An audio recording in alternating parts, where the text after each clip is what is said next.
Members of Parliament, support staff, radio listeners, TV viewers, persons in the Tribune, the ministers here this morning, good morning.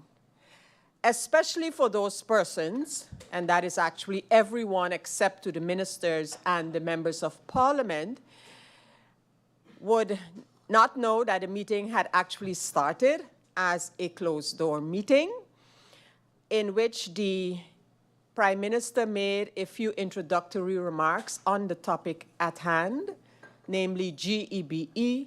Members of Parliament were given the opportunity to respond and or ask for clarification on what was presented by the Prime Minister, and it was decided following a brief adjournment that the meeting can and will continue in an open session.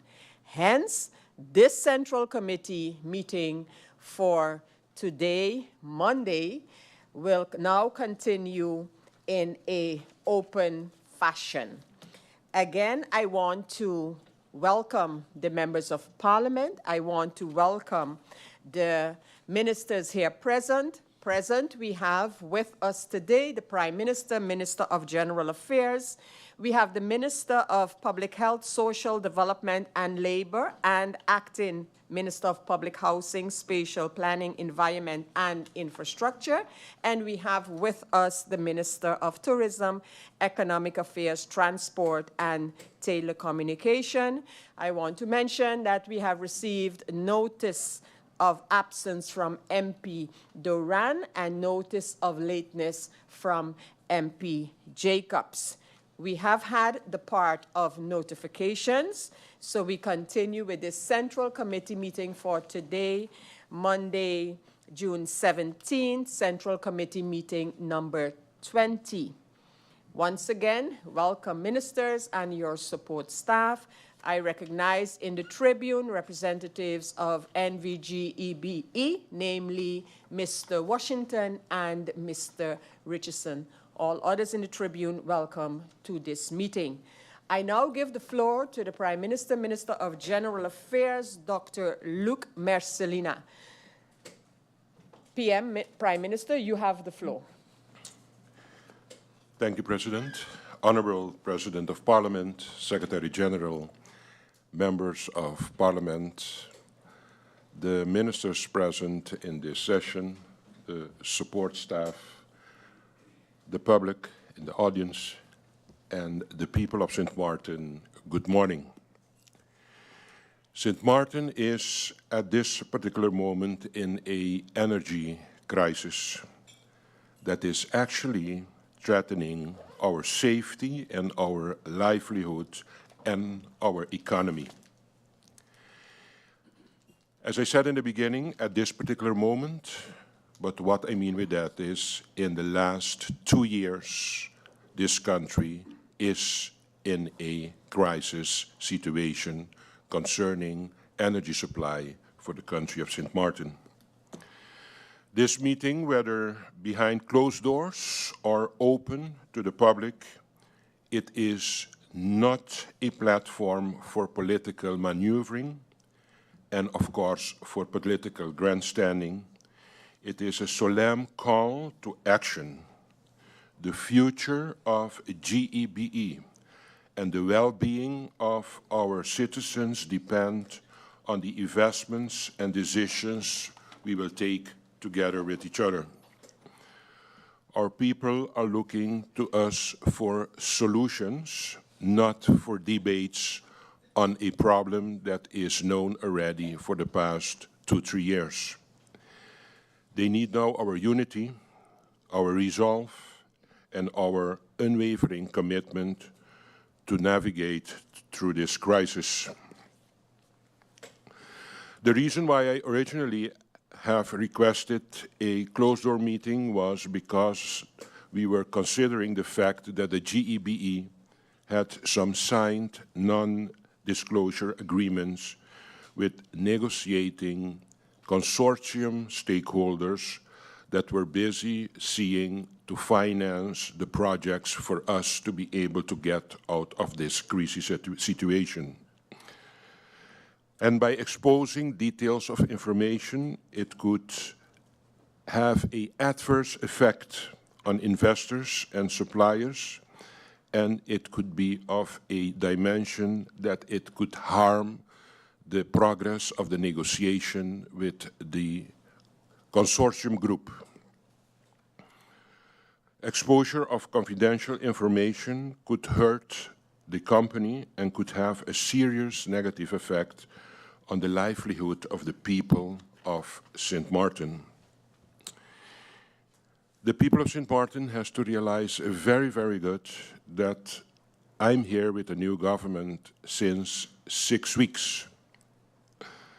And we are working diligently for solutions, and we are not using this as a platform for political grandstanding. This national crisis situation is a too serious development for us to play politics with. So by this, for me, it's okay for us to do it in a public session, as long we do not harm the ultimate aim we all have here is to try to bring responsible solutions for our people, for our community to get out of the crisis that we are in at this particular moment. Looking towards a constructive dialogue and discussion with the members of Parliament. Thank you, Madam Chair. Thank you, Prime Minister and Minister for General Affairs, Dr. Luc Mercelina. Members of Parliament, I look to you and ask who would like the opportunity to speak or ask questions to the Prime Minister based on the topic at hand, and that is G.E.B.E. To whom can I give the floor? MP Otley, you have the floor. Thank you, Madam Chair. It seems a bit interesting that the Prime Minister had a whole speech already written for a meeting he had no intention on making public. However, I'm waiting to hear a presentation, I'm waiting to hear a plan, I'm waiting to hear something. Because every time it seems as if a member of Parliament says something concerning G.E.B.E., it's spun as a political rhetoric. And I'm hearing, oh, let's not use political grandstanding, but I'm waiting on a plan. So the public is waiting, I am waiting, I can't speak for anybody else, but I'm waiting to hear what is in the works. That is the essence of the meeting. And that is the essence of us wanting the meeting to be open. So I look forward to a plan, whether you're there 6 weeks, 2 weeks, however weeks, you are there now. So I would like to hear what is the plan for the people of St. Martin. When can we expect some sign of relief?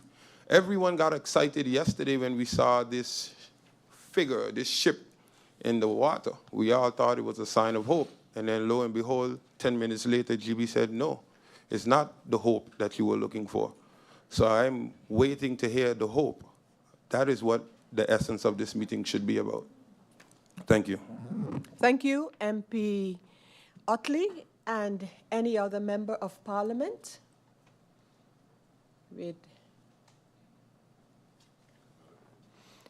No.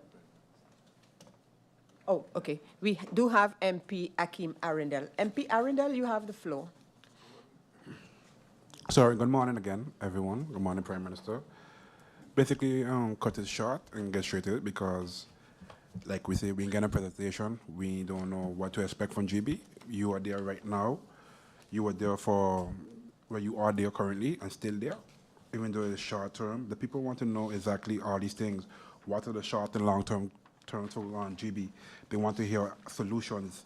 They want to know why. Some people want to know why they're still getting bills were already been paid. They want to know who's part of the IT. They want to know all these things. They want to know exactly also. Sorry, I have some questions here, but I'm waiting for a presentation. So I asked everything, but I asked a few. Basically, also, they want to know also what are the long-term goals for GB to prevent this from happening again. All the load shedding, what's been happening. Everybody want to know a shock right now, currently come off here. Because we in here now, currently coming off all over the place, everybody been frustrated, everybody been fatigued. People want to hear a solution, an answer, what's going on. Thank you, MP Arundel. I now give the floor to MP Kotai. Yes, good morning to our ministers, those in the Tribune, to the gentleman representing G.E.B.E, and those watching via the media. Well, I have just some questions or suggestions for G.E.B.E. Firstly, for a suggestion, can G.E.B.E consider taking a look into having a conversation with the APS to acquire the funds needed? The APS is a government-funded pension fund. G.E.B.E is entirely owned by the government. This, to me, is a logical way to solve this funding issue. According to the APS regulations, they are supposed to invest a certain percentage of their funds in St. Martin, if I'm not mistaken, up to 40%, which has not been met, once again, to my knowledge. The main points for any financier are the financial statements, of course, which is why I turn the question back to getting on the table with the APS and offering them a government guarantee or pledging shares towards the loan. Understandably, there are a lot of reservations against the APS, considering it's a pension fund and with the history of the Enya debacle. But with the government guarantee, it secures this, while presently the population needs a desperate relief from the G.E.B.E roller coaster. It's also understood that there were articles in the past stating that the APS weren't doing well financially, but when you take a look into the documents available online, there were bad return on investments, and that's it. Also, in 2022, the information is available online. APS took a big loss in international investments. Invested locally in St. Martin, we benefit. Investing internationally and losing, no one benefits. To include, none of the investments were with a monopoly, G.E.B.E, an electric company, and none came with a government guarantee. The safest but yet lowest performing bonds worldwide are utility companies. And it is to my knowledge that G.E.B.E has never defaulted on any of their loans in the past 20 years. The plunder, again, of taking a loan in the past from G.E.B.E to balance our budget, which is a different conversation as a whole, but it brought us here.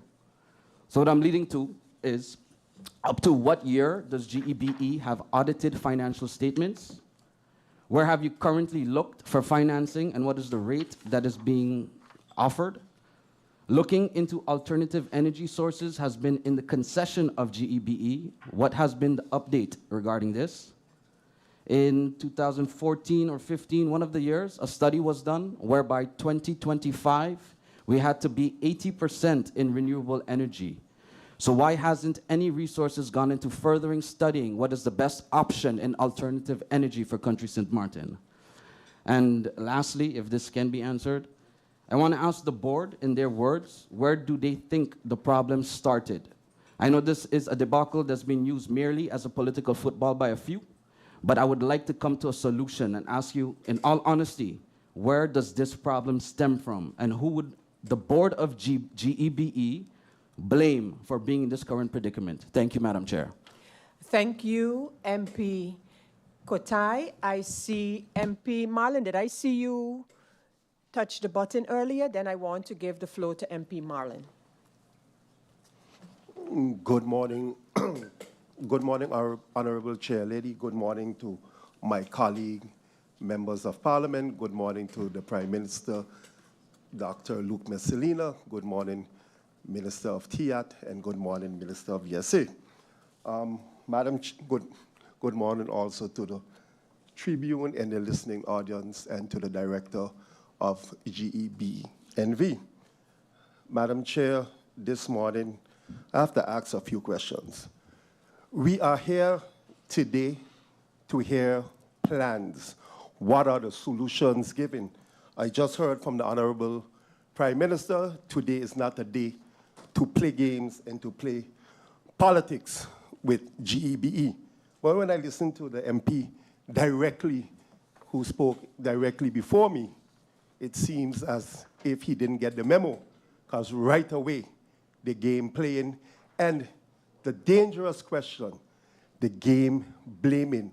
The question was asked, who is to blame for the situation that we are in today? Obviously, politics. Again, I haven't gotten the chance to hear the presentation from the Honorable Council of Ministers or the Council of Ministers. Madam Chair, I would like to ask you the following question. The meeting that was requested, the Central Committee meeting last week that we had to have on Friday, is that meeting being held today, or the closed-door meeting is being held now as a Central Committee meeting? Are we going to get solutions or proposed solutions from the Council of Ministers that we here in the House of Parliament can debate? Because I hear one solution coming from one minister, another solution from members of the Parliament, another solution from the 2x4 government, but nothing is concrete. The people are looking answers. We are looking answers. We of the National Alliance faction also would like to make some suggestions so that we have already made some, but would like to make more that can benefit the people of St. Martin. I thank you. Thank you, MP Marlin. And let me see my list of speakers. Before I go back over to MP Arundel, I want to give the floor to MP Roseburg. MP Roseburg, you have the floor. Thank you, Madam Chair. Good morning, Honorable Prime Minister, Minister of FESA, Acting Minister of Romi, and Minister of Tiat, also to the support staff of G.E.B.E. and everyone in the public here today. Also, good morning to my colleagues and the ones listening online. We all know that we are currently in a crisis. No one needs to tell us that. What is the origin of this crisis? I leave that to each one of us to decide. But how we should solve this crisis is what we need to focus on. The current government, and that's a fact, has been in office for the past 6 weeks. Before that, we had a government for 4 years. The fact is that this is currently a community interest that is affecting us all. And I believe that today, in this public CC meeting, throwing mud will not achieve anything. I believe we need to put our heads together. How are we going to tackle this? But we also need to set the facts straight. This G.E.B.E crisis is something the current government has inherited. Let's be real about that. If you inherit something good, you enjoy it. If you inherit something that is a debt, for example, you need to address it, step by step. No more patchwork, but a long-term vision. No more short-term actions and false narratives, I believe. Today, I believe we are not gathered to campaign at the expenses of the people of St. Martin. We are here to find sustainable solutions for the energy supply for all on St. Martin. Not for just now, but for the long term. The crisis we are currently facing did not arise in the past few weeks or the past few months. And unfortunately, if we are real about it, it cannot be solved in a few weeks either. I do not support putting a Band-Aid on a deep wound that fails to address the core issue. This is not a publicity stunt for the elections to give the people of St. Martin a temporary solution, only for the problem to resurface and worsen once the elections are over. This would lead to more disappointment and further loss of the trust from the people in their representatives. Therefore, today, I advocate for a solution that ensures us, the people of St. Martin, to continue benefit from the decisions made today for the next 10 years, for example. We all know that we need sustainable solutions and clean energy sources. A solution that takes time, not because I want us to remain in this situation, but because I want us to avoid being worse off in a few months. We need an energy infrastructure that instills confidence in the tourists to keep visiting our island, allowing families to sleep comfortable in cool rooms, and provide the flexibility to do laundry at convenient times, ensuring children to go to school in clean and pressed uniforms. And we also need an energy supply that doesn't unduly burden the residents and business of St. Martin financially due to the rising cost of fossil fuel energy.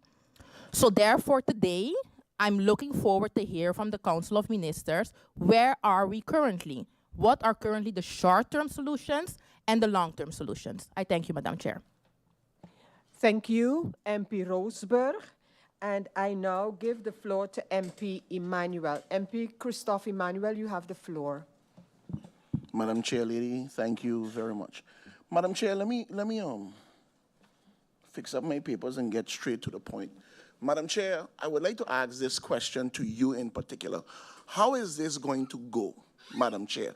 Because I am sitting here and I'm looking across the table at the honorable ministers, Madam Chair, and questions are being asked, but I'm not seeing anybody writing anything down.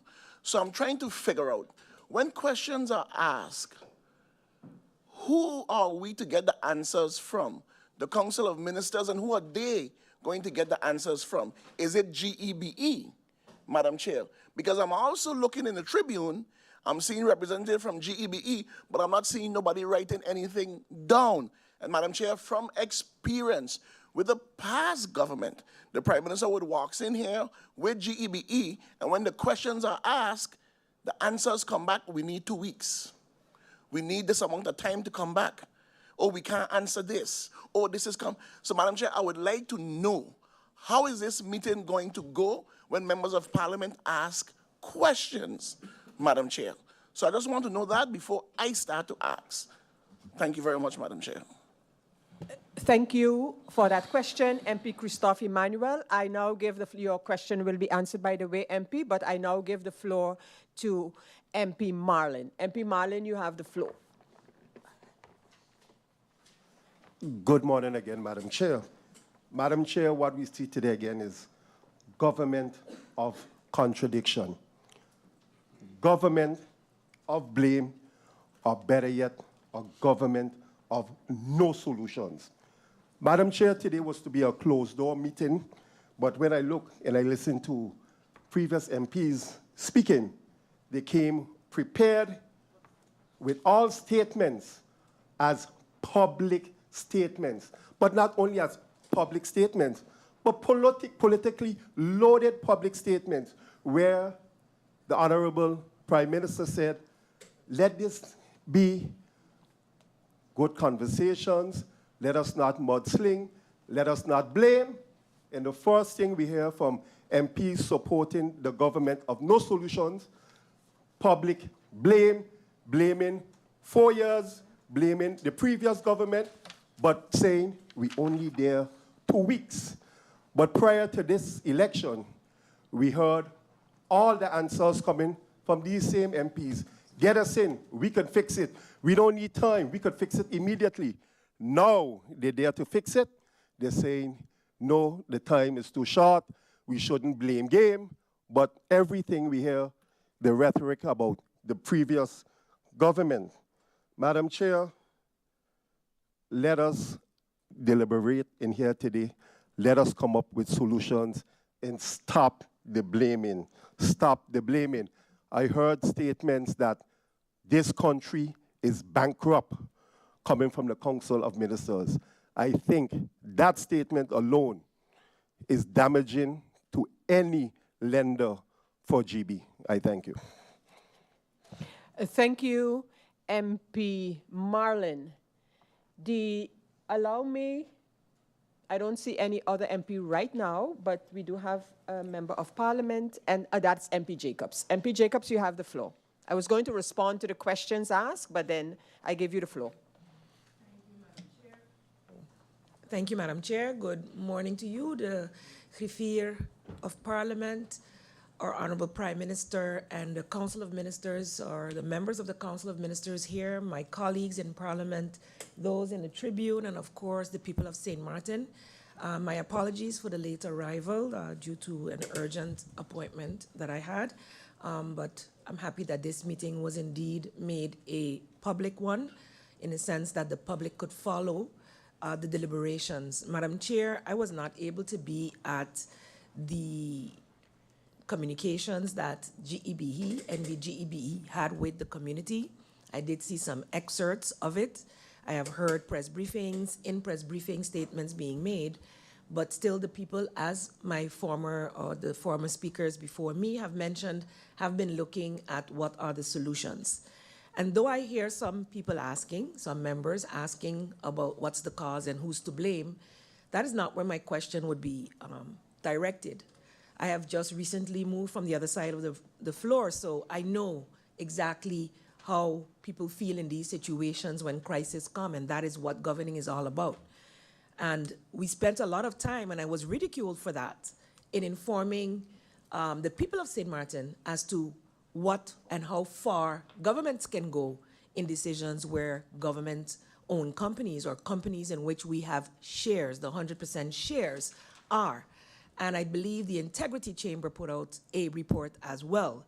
So the challenges that NV G.E.B.E has been facing have been well, I believe, reported on over the past, but the recent situation was mentioned in previous reports as possible risks, N-2, and I'm sure the G.E.B.E and the current Prime Minister will be able to further deliberate and explain on this, as I had expected a presentation, as many of my colleagues mentioned before, as to the status update, in as much as could be put forward in the public forum.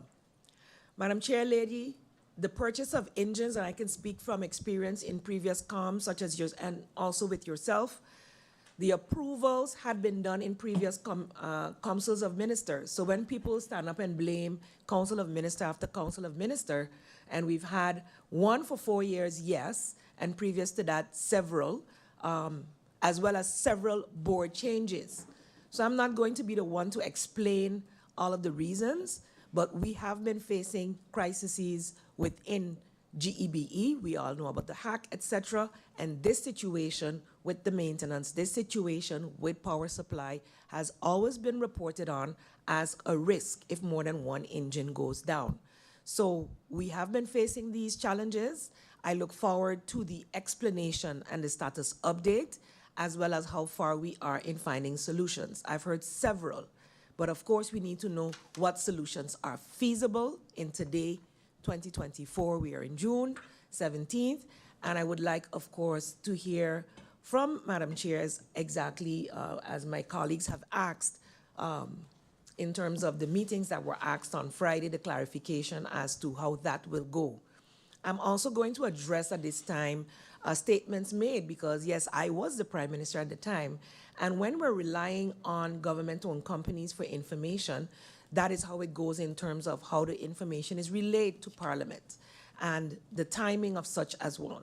And so, you know, the talk about the blame game and the short-term solutions or what was full of air, we'll take it in stride and deal with those where they need to be dealt with. But I believe the people of St. Martin deserve full clarity as to where we are without pointing blame. We are in a crisis situation. Yes, engines should have been ordered and purchased a long time ago, and we know of the challenges that we've had with changing management and changing boards as well. So, and approvals being given and not carried out. So I hope that the truth will come out here today, but that we focus on the solutions, because the people of St. Martin, we are all feeling the negative impacts of the load shedding, etc., that is taking place. And I would like to hear, just as my fellow colleagues and the people of St. Martin, where we are and where we're going in terms of the solutions, the financing for the solutions, etc., and how further load shedding will take place until those solutions are in place.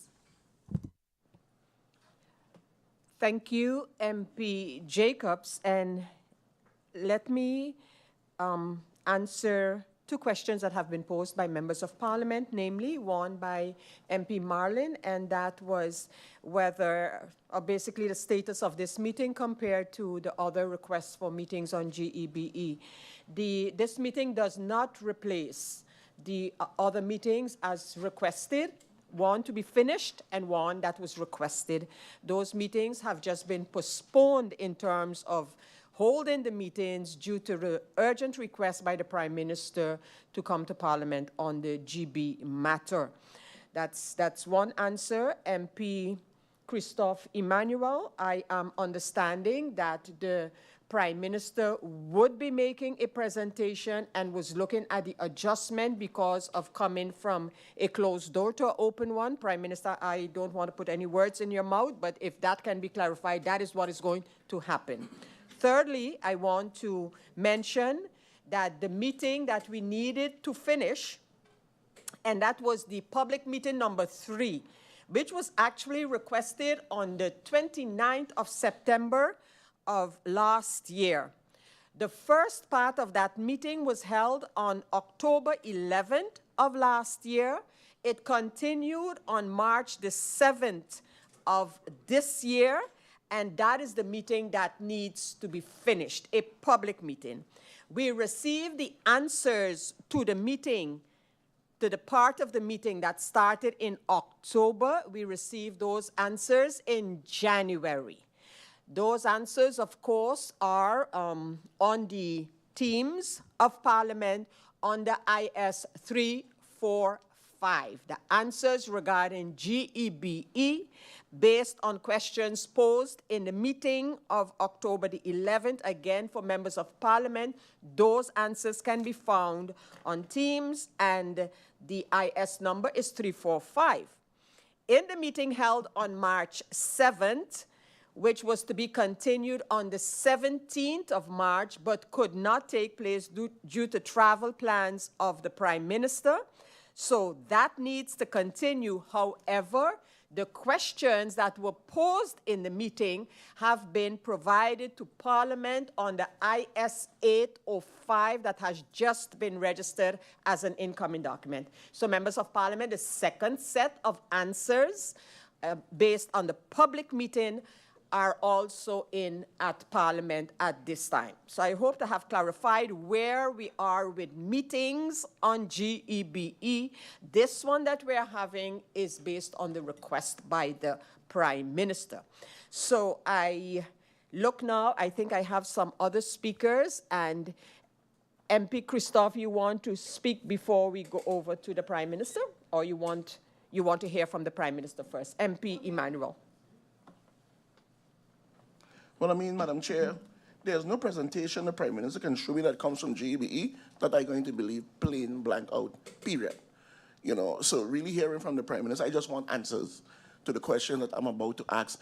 Madam Chair, the rest of them can sit down here and talk about we gotta come together and there's no, I'm going to blame and I'm going to sling mud, Madam Chair, because the people of St. Martin have a right to know.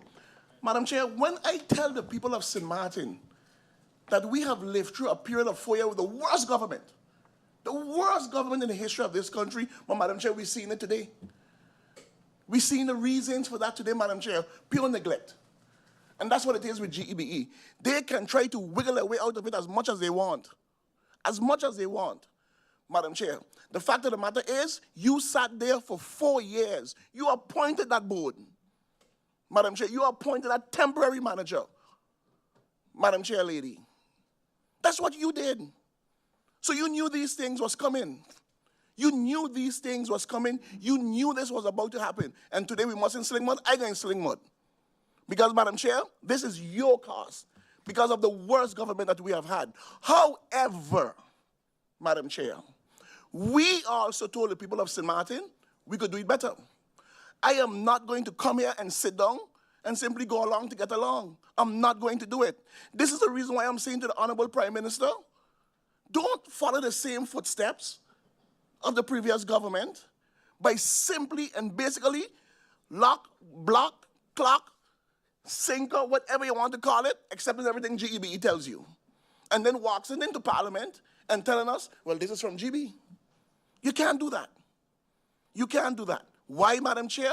We're going to end up the same place where we are at when the former government was there, Madam Chair, which they can't answer nothing. Madam Chair lady, they can't answer nothing. No, Madam Chair, you are the Prime Minister now. Each and every one of you are the Council of Ministers now.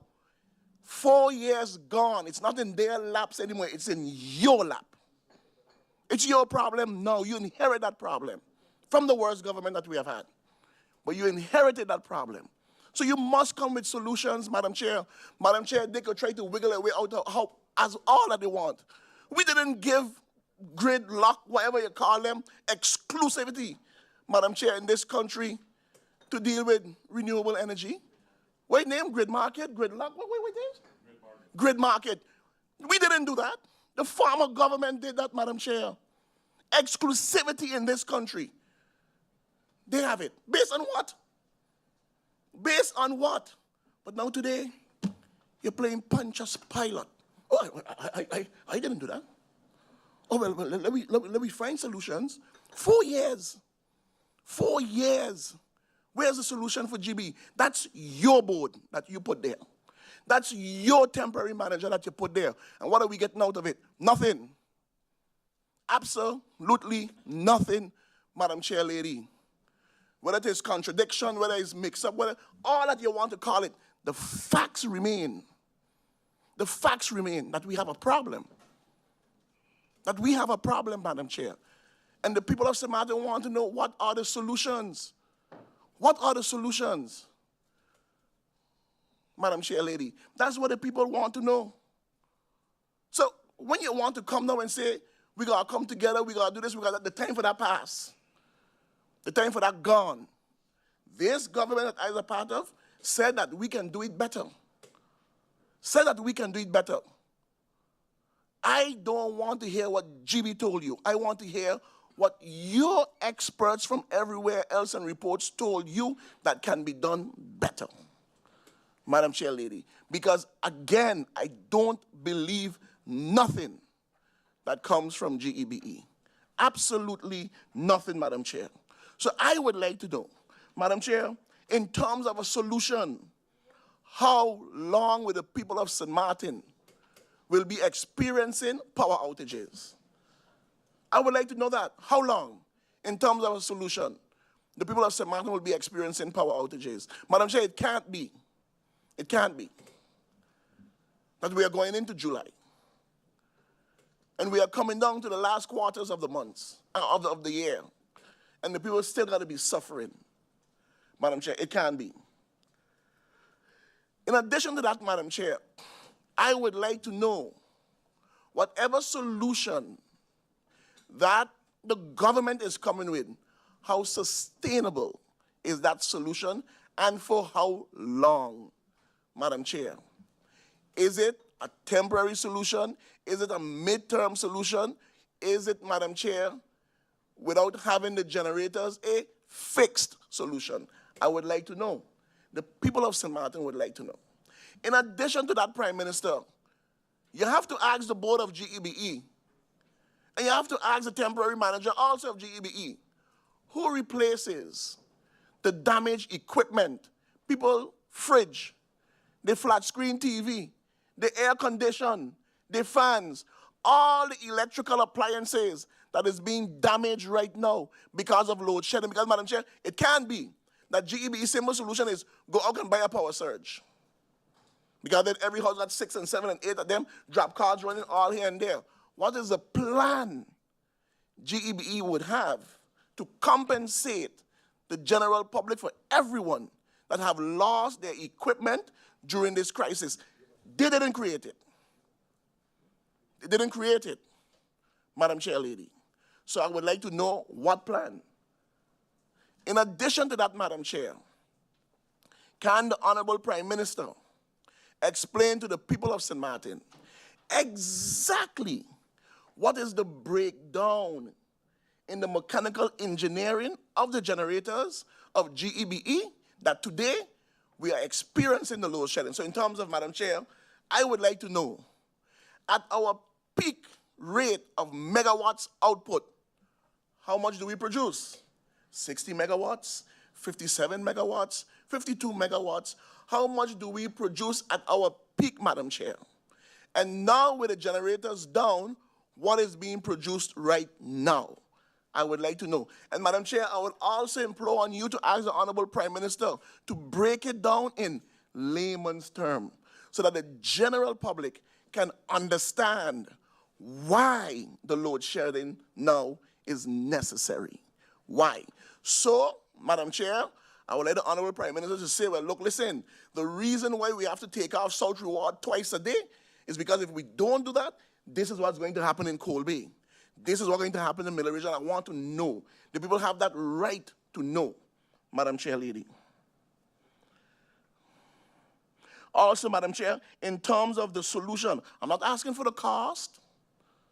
I'm not asking to where equipment is coming from, Madam Chair. What I'm asking, though, and the Prime Minister very well know, who made the assessment, Madam Chair, for whatever possible solution is being presented here today.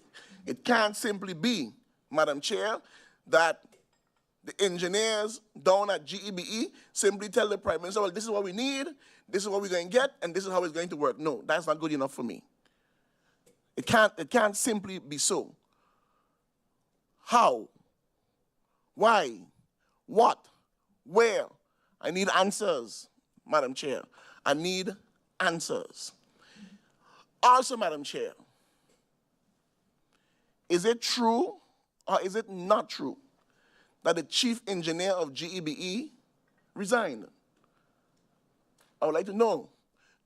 Listen, down at the power plant, I'm asking the questions. I'm relating to the frowning face and the comments coming from the temporary manager, Madam Chair. You know, you have to see the facial expression and you can read what is being done. I'm asking the question.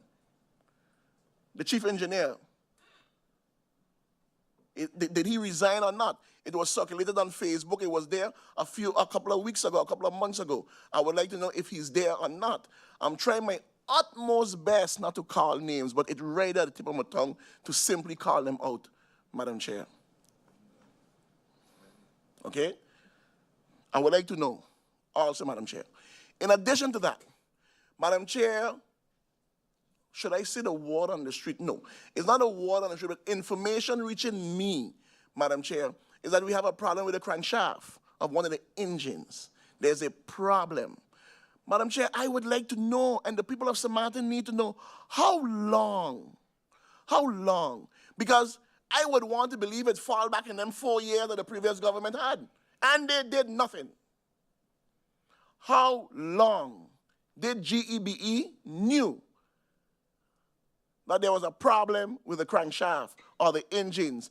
Did they inform the former government, and what was done? I would like to know, Madam Chair. I would like to know.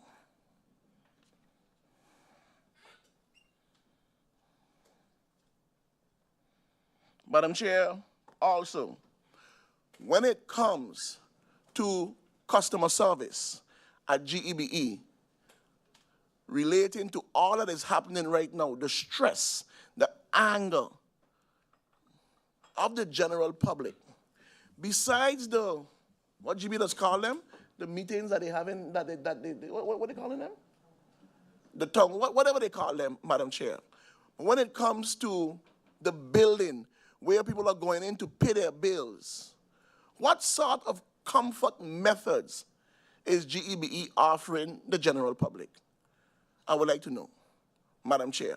Madam Chair, also, I would like to ask through you to the Honorable Prime Minister, or perhaps he should ask the board and the temporary manager, what is his approval rate amongst the staff and the workers at G.E.B.E., Madam Chair? So, Madam Chair, that's for you to ask, Madam Chair, so that the Honorable Prime Minister can ask the temporary manager, what approval rate do you think he has amongst the workers and the staff at G.E.B.E.?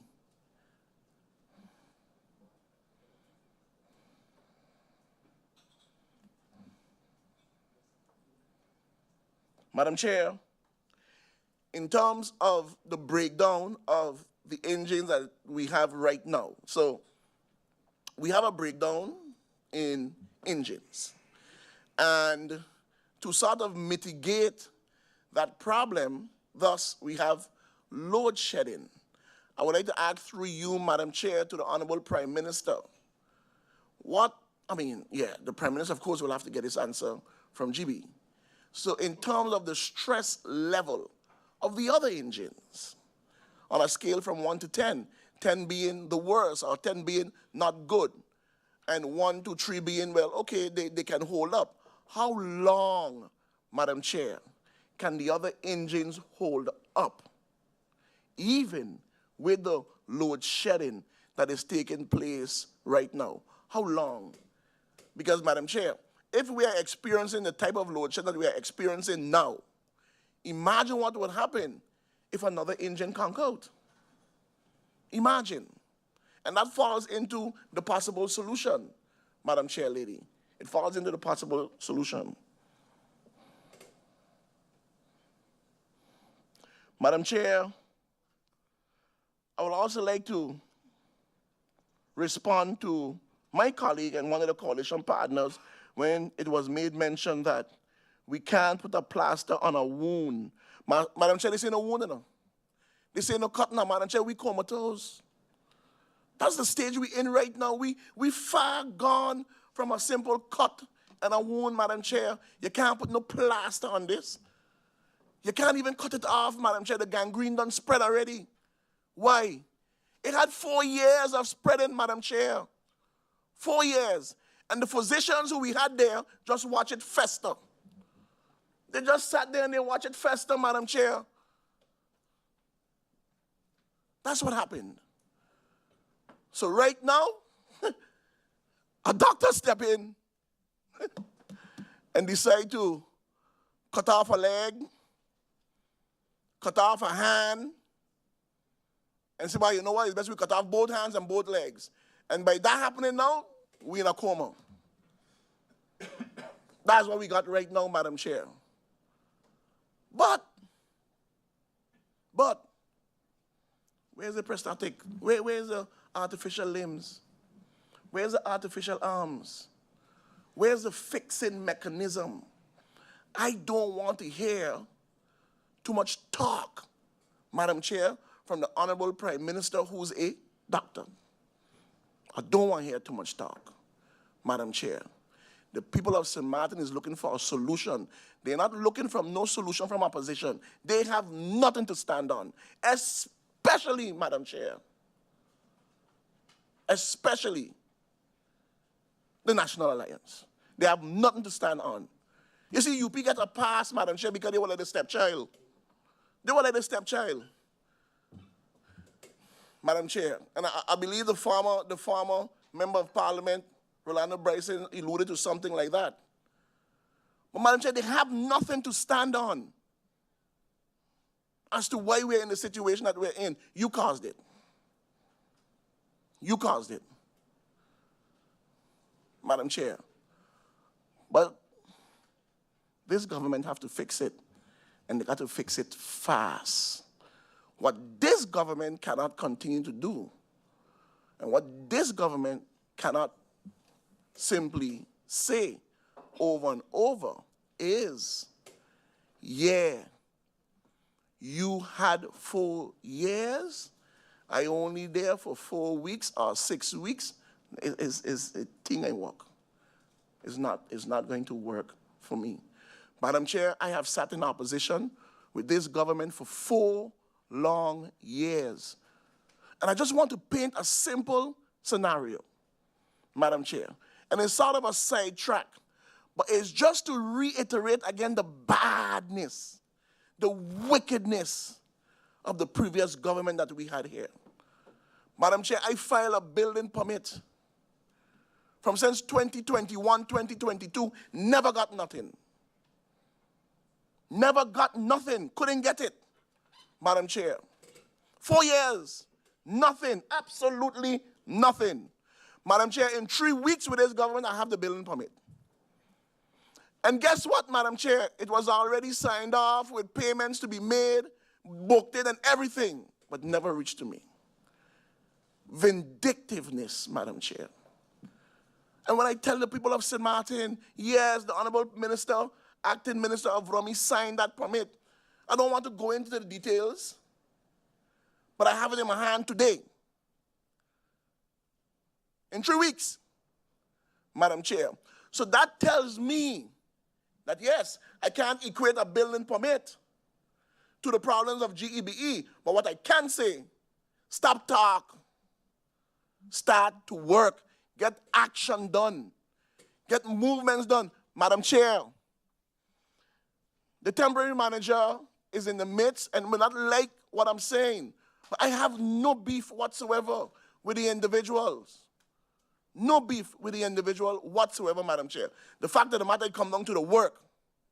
And I am saying to my government, I am saying to this government, because Frederick Douglass said, you know, sometimes I love my wife, and she's my wife.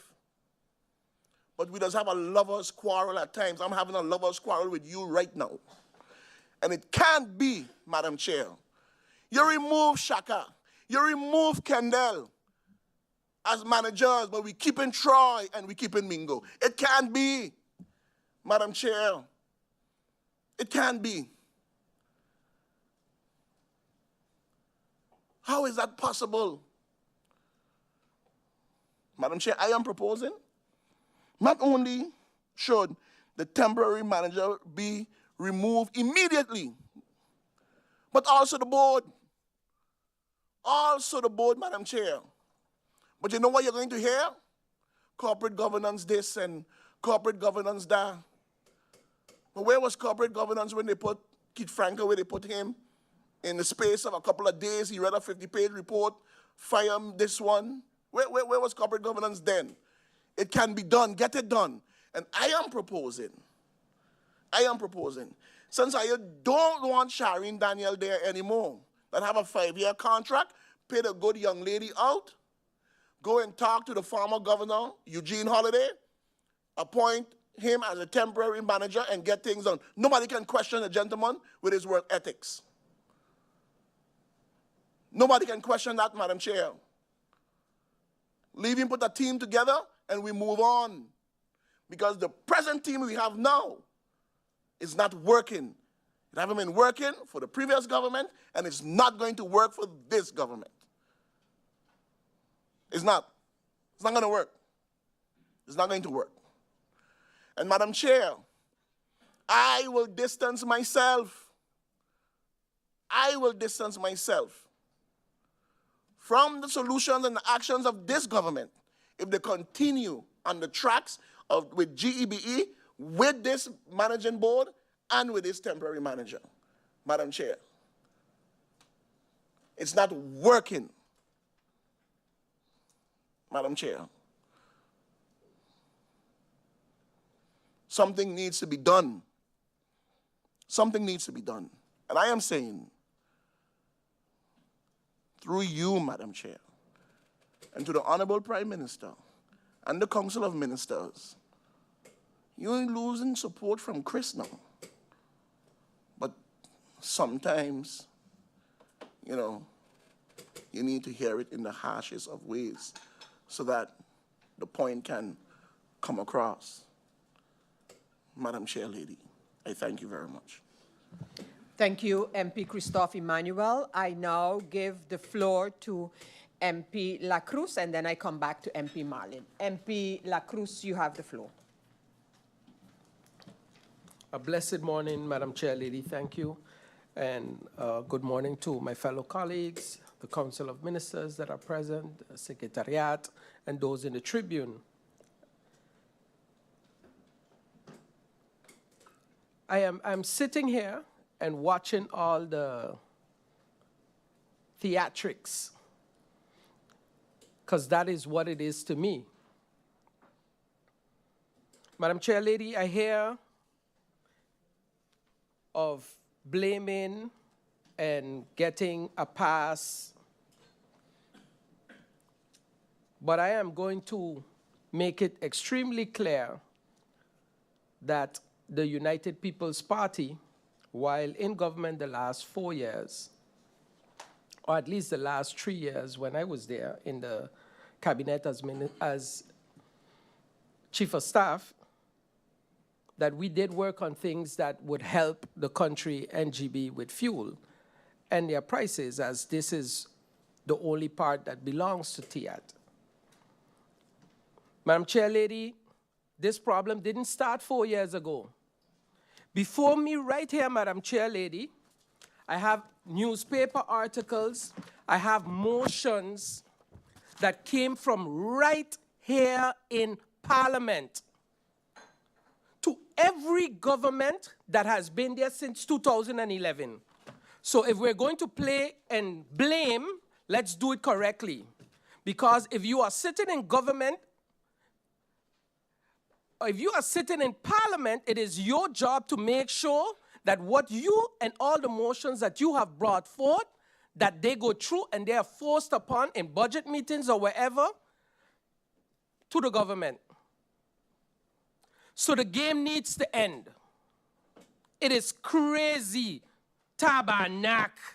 It is crazy. We continue to sit here. Madam Chair Lady, look at my hair. Public, look at my hair. I ain't even get a shave. You know why I ain't get a shave? Because the electricity up by my barber keep going off. So he's losing income, already struggling to survive and keep his family alive. That is what we should be looking at. While we're sitting here making and playing games, because that is what it feels like to me. It is a closed meeting, it is an open meeting, it is a closed meeting, it is an open meeting. We could divulge this, we cannot divulge that. Madam Chair Lady, it needs to end. I am sick and tired of it.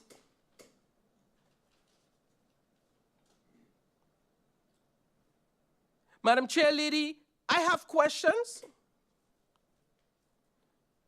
but I would love to see a presentation from the Honorable Prime Minister with his plans. Because at the end of the day, like the member mentioned, you are the one there now. And during the budget debate, I made sure and asked every single minister, what plans do you have in the pipeline? What plans are there now that you would like the new government to pick up? Easy fruits to be picked and continue moving forward. So any excuse when we don't have nothing yet, it is the previous minister that were there, that is to me rubbish. Utter rubbish. The people want solutions, the people want relief, and we are sitting here playing politics. While your TV is burning, like the MP said, your washing machine, now you gotta hang out clothes outside. And it have a lot of people that can't afford that. So before I bring my questions forth, I would like a proper presentation from the Prime Minister, so none of my questions are redundant. We're talking about investors, loans. I am extremely interested in hearing what the interest rates are and things like that. Because I have right here I have motions and proposals that were unanimously passed by other members, by members of parliament, some members of parliament that are sitting right here now with us. The game needs to done. So 4 years. It's since 2011. Since 2011.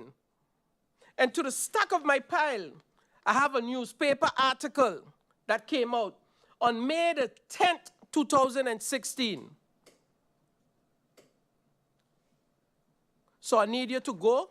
And after this, I'm going to put all of this on my Facebook. So all of you could turn around and look at it and see exactly what's going on. But right here, right, where the government decided to appoint new people that are now right before us. So I would like those answers. I would like the solutions. I want to hear the plans, because if there's anybody in here that could give us a good plan, is the acting minister of Rami. Because she was there all the time. And I know, because I've worked with her before, I know she's capable of doing so. So I want to hear the plan. I don't want to hear no game, and because if we go and play games, right, trust me, I'll open a can of bubble in here. Because if it's one thing I could do proper, is research. And like I tell you, it all right there. Motions on motions, all of it. Okay? Let's get it done. Let's get it done. Thank you, Madam Chair Lady. Thank you, MP La Cruz. I now go over to MP Marlin. MP Marlin, you have the floor. Madam Chair, thanks again for the floor. While I hear the rhetoric, I just heard blame game politics 101, grandstanding. But what I missed was a simple thank you to the workers at G.E.B.E, the workers of the power plant, and also for the people of St. Martin who have to deal with this on a daily basis. To the workers of NV G.E.B.E, I thank you for the hard work you've been putting in the last couple of days, weeks, and months, ensuring that we don't have power all day, but at least we have some power. To the temporary management team, thank you for being there to guide us through this crisis, because God knows if you all had just walked away, what would have happened to us? With that, I have a question.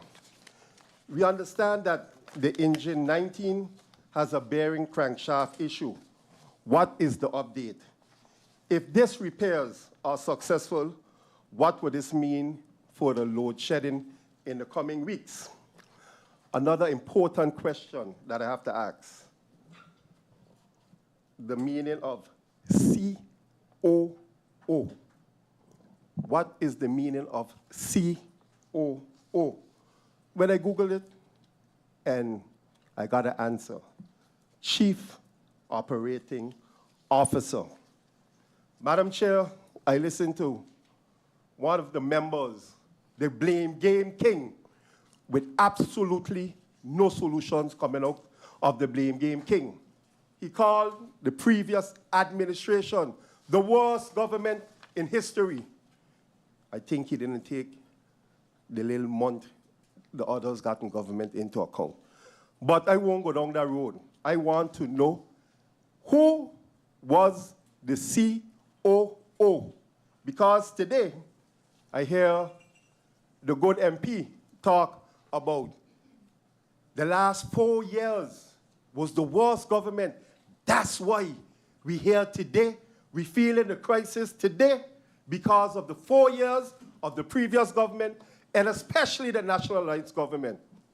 But Madam Chair, for those who don't know, will know today that part of those 4 years, the COO is right here in front of us today. Right here amongst us today. Not over here, but over there. So the answers to this crisis should have been forthcoming, not this week, not last week, but immediately when they take office on May 3rd, deemed the worst and darkest day in St. Martin history by the current Prime Minister. So they're saying the COO, which was hired by a previous government, National Alliance-led government, is that part of the worst mistake in St. Martin history? Is that part of the bad decisions taken by the National Alliance government? Or are we just sitting down and doing exactly contradictory to what the Prime Minister said? A blame game. We're in political season. Let us blame everybody but ourselves and don't come with solutions because we're going to grandstand and make the public feel like the National Alliance government is the worst government. Madam Chair, while the good MP talking about the 4 years and the Minister Atiat and the Prime Minister and the Minister of Rami is here today, in this house today is the former Minister Atiat who had 2 years part of the worst government, but today is in the benches with a 2x4. Where are the decisions? I had the opportunity, Madam Chair, to go to the candid conversations by NV G.E.B.E, which was insightful, which good questions was asked, and even better answers were given. Of course, there was room for improvement, which I look forward to. Madam Chair, one of the things that I keep hearing everybody alluding to is the fact that VROMI don't go to G.E.B.E and tell them we signed a building permit and this put extra load on top of St. Martin. And I hear all the members of the current government talk, "Boy, yeah, that's G.E.B.E problem." Madam Chair, let it be known, to date, the biggest building permit that was signed without G.E.B.E.'s involvement was signed by the Honorable Member of Parliament when he was Minister of ROMI, the 14 towers in the grandstand in the newspaper, taking a picture, look me, bringing development to the country. But things he know today, I guess he didn't know then. Like he always say, when you're in government, things is for, but when you're against the government, it's against, without solutions. So again, Madam Chair, through you, my question would be, if engine 19, the crankshaft, is fixed, what does that mean on the load shedding? Another question I have, Madam Chair, after I did some research myself, there was conversations whether we're going to bring a badge or whether we're going to bring containerized generators.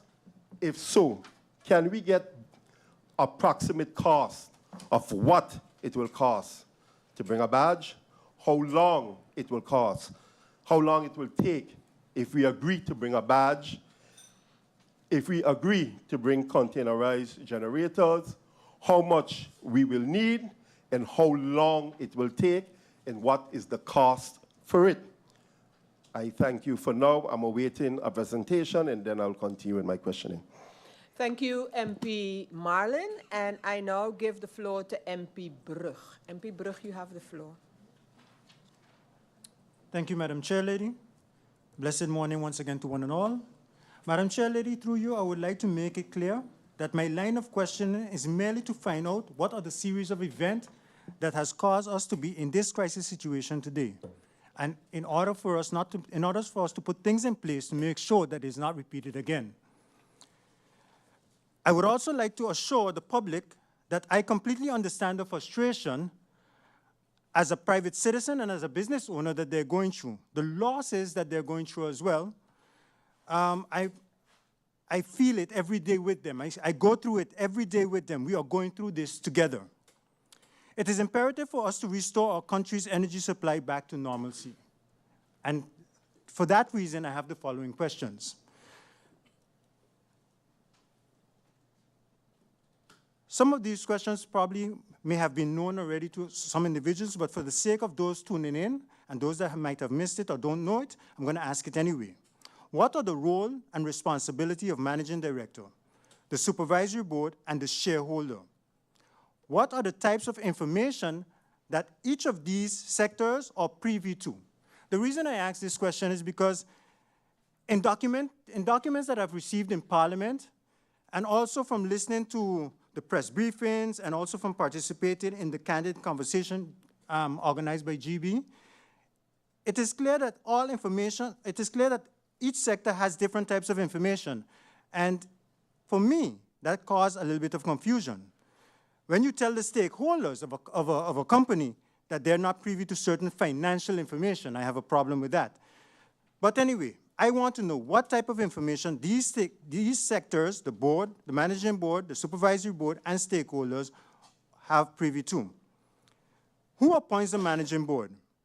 Who appoints the supervisory board? When the interim, this is also a very important question because this one is from the candid conversation in G.E.B.E, there was a lot of questions asked. And at that particular meeting, the interim G.E.B.E managing director at that moment said, especially when there was questions that was before his time, that it was before his time, and at that particular moment, he doesn't want to answer those questions and leave it up to the past managers or whoever was responsible for him. I have a problem with that. The same way as it's being said here today.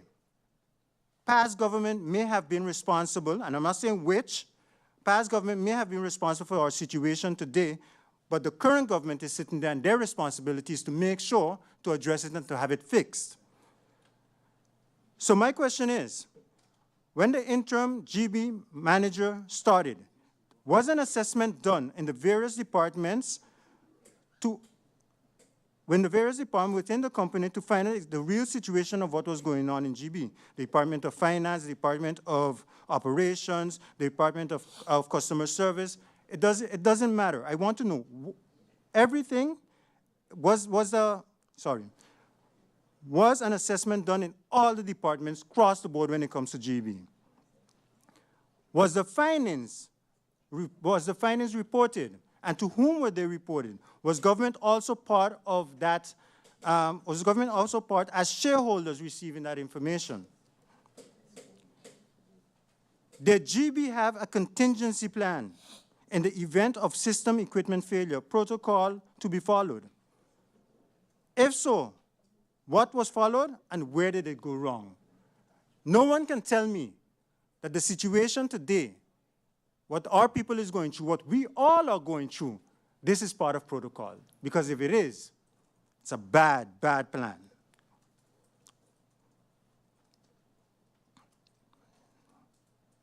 Another question.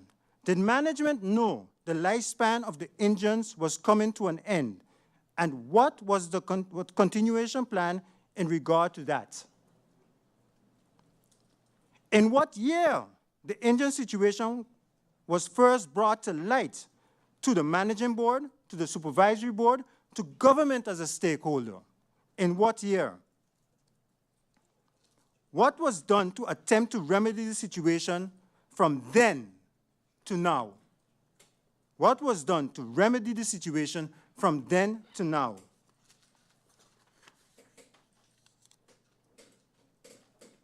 It was brought to my attention in 2020, a loan was approved for G.E.B.E to purchase engines. Through you, Madam Chair Lady, can the Prime Minister confirm if this is true? If this is true, can you please let us know what was the nature of the loan and was the transition completed? Obviously it wasn't, but I want it officially stated here on the floor of Parliament.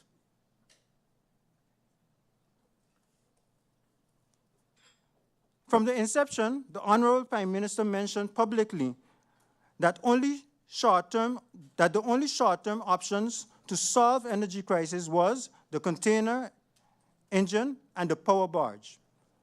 What is the main issue contributing to the delay of making a final decision? It is taking way too long. It is taking way too long. And this is a situation that also prior to the fire, for example, a question was asked in Parliament in September, in a meeting in September. What was G.E.B.E doing, by one of the former members of Parliament, what was G.E.B.E doing to solve the load shedding issue? In January of 2024, we received a response. That response said that G.E.B.E was busy inquiring about the container engines. Why, after the fire in June of 2024, was the research started over with regard to the load shedding issues?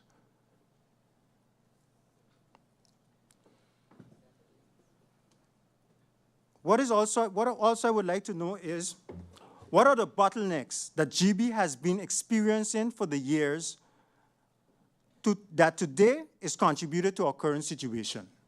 What are the bottlenecks? What are the investments that G.E.B.E wanted to do to prevent this current situation? And why weren't these investments done?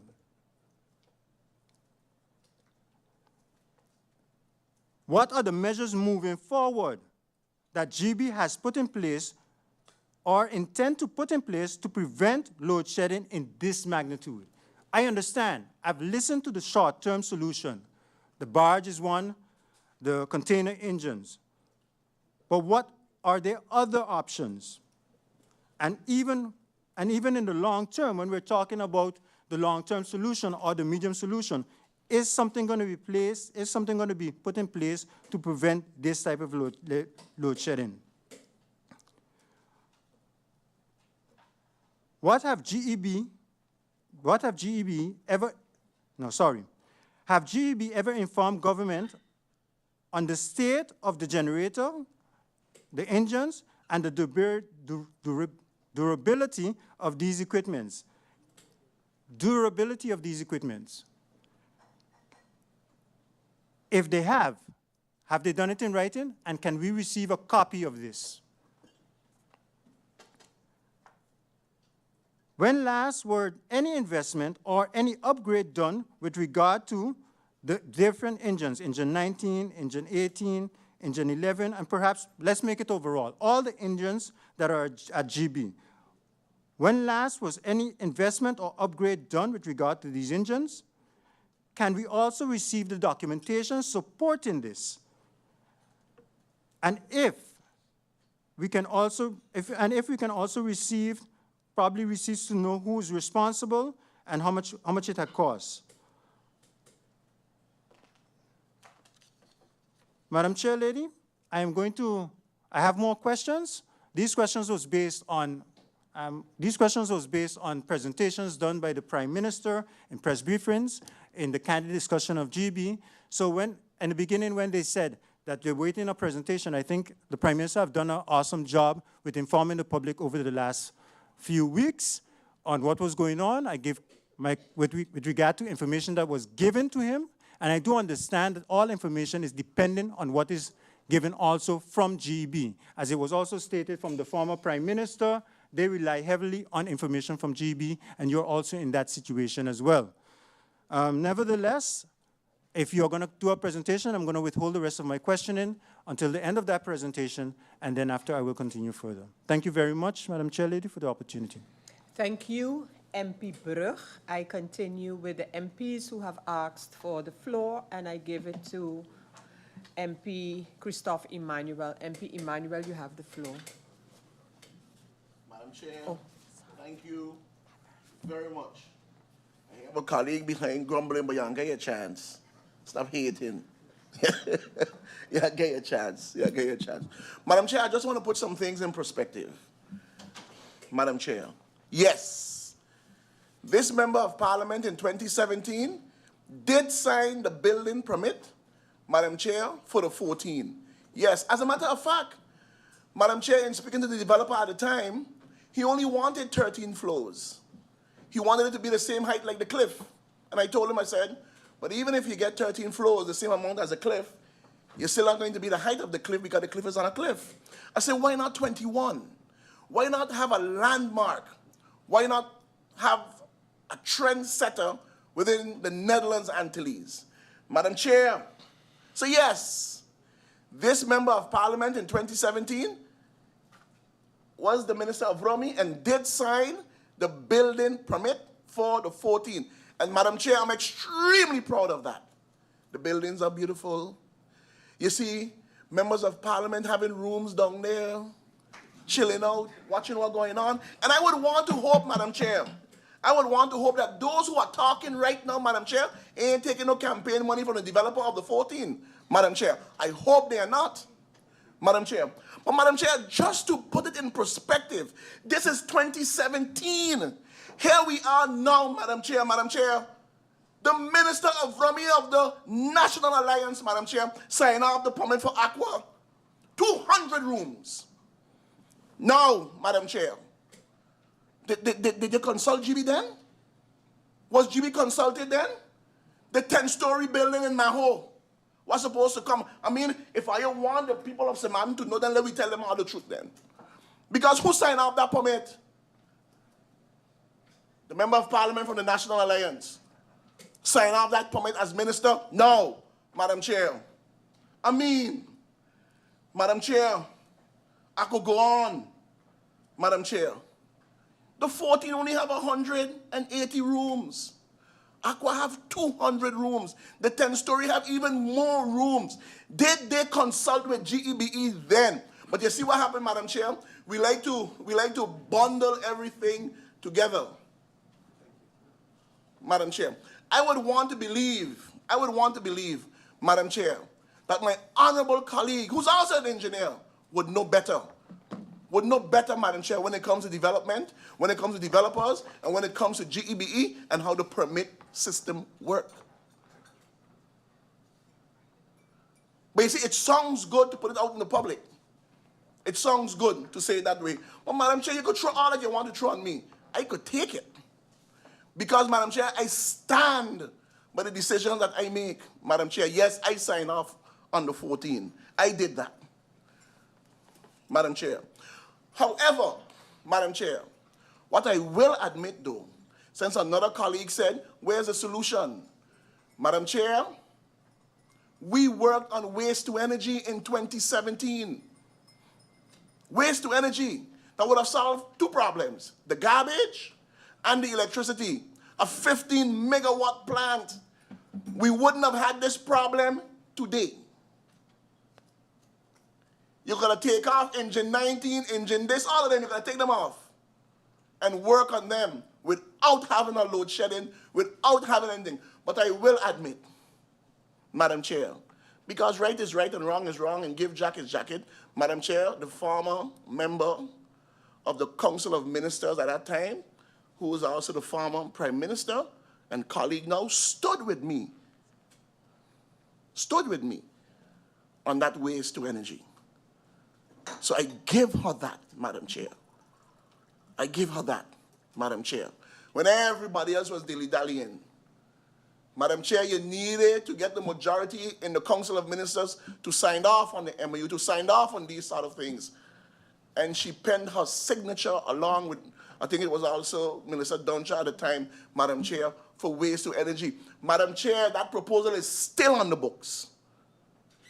It's still on the books. We had a concession agreement. We had a power purchase point agreement. All those things are there. All those things are there, Madam Chair. But guess what? Grid market is in the play now.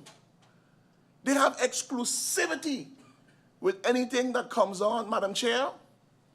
Anything that comes on concerning renewable energy. And Madam Chair, as much as I can go that far, Madam Chair, in 2017, I was part of the government. I was part of the government that took the money out of G.E.B.E. to balance the budget. Should I say that was a bad decision then, Madam Chair? Because if you want to blame and say that this is a problem and this acting minister who is there now is a problem and this one back then, but then, Madam Chair, then we take the blame then. So are we blaming ourselves as the National Alliance government, leading government at that time that took the money out of G.E.B.E. to balance the budget was a bad decision? Madam Chair, I have defended that decision and say, but G.E.B.E. wasn't your money. It's not your money. Madam Chair, G.E.B.E. had a concession agreement from 2015, Madam Chair, that renewable energy should be about 60% or 70%, or 80% should be what it is.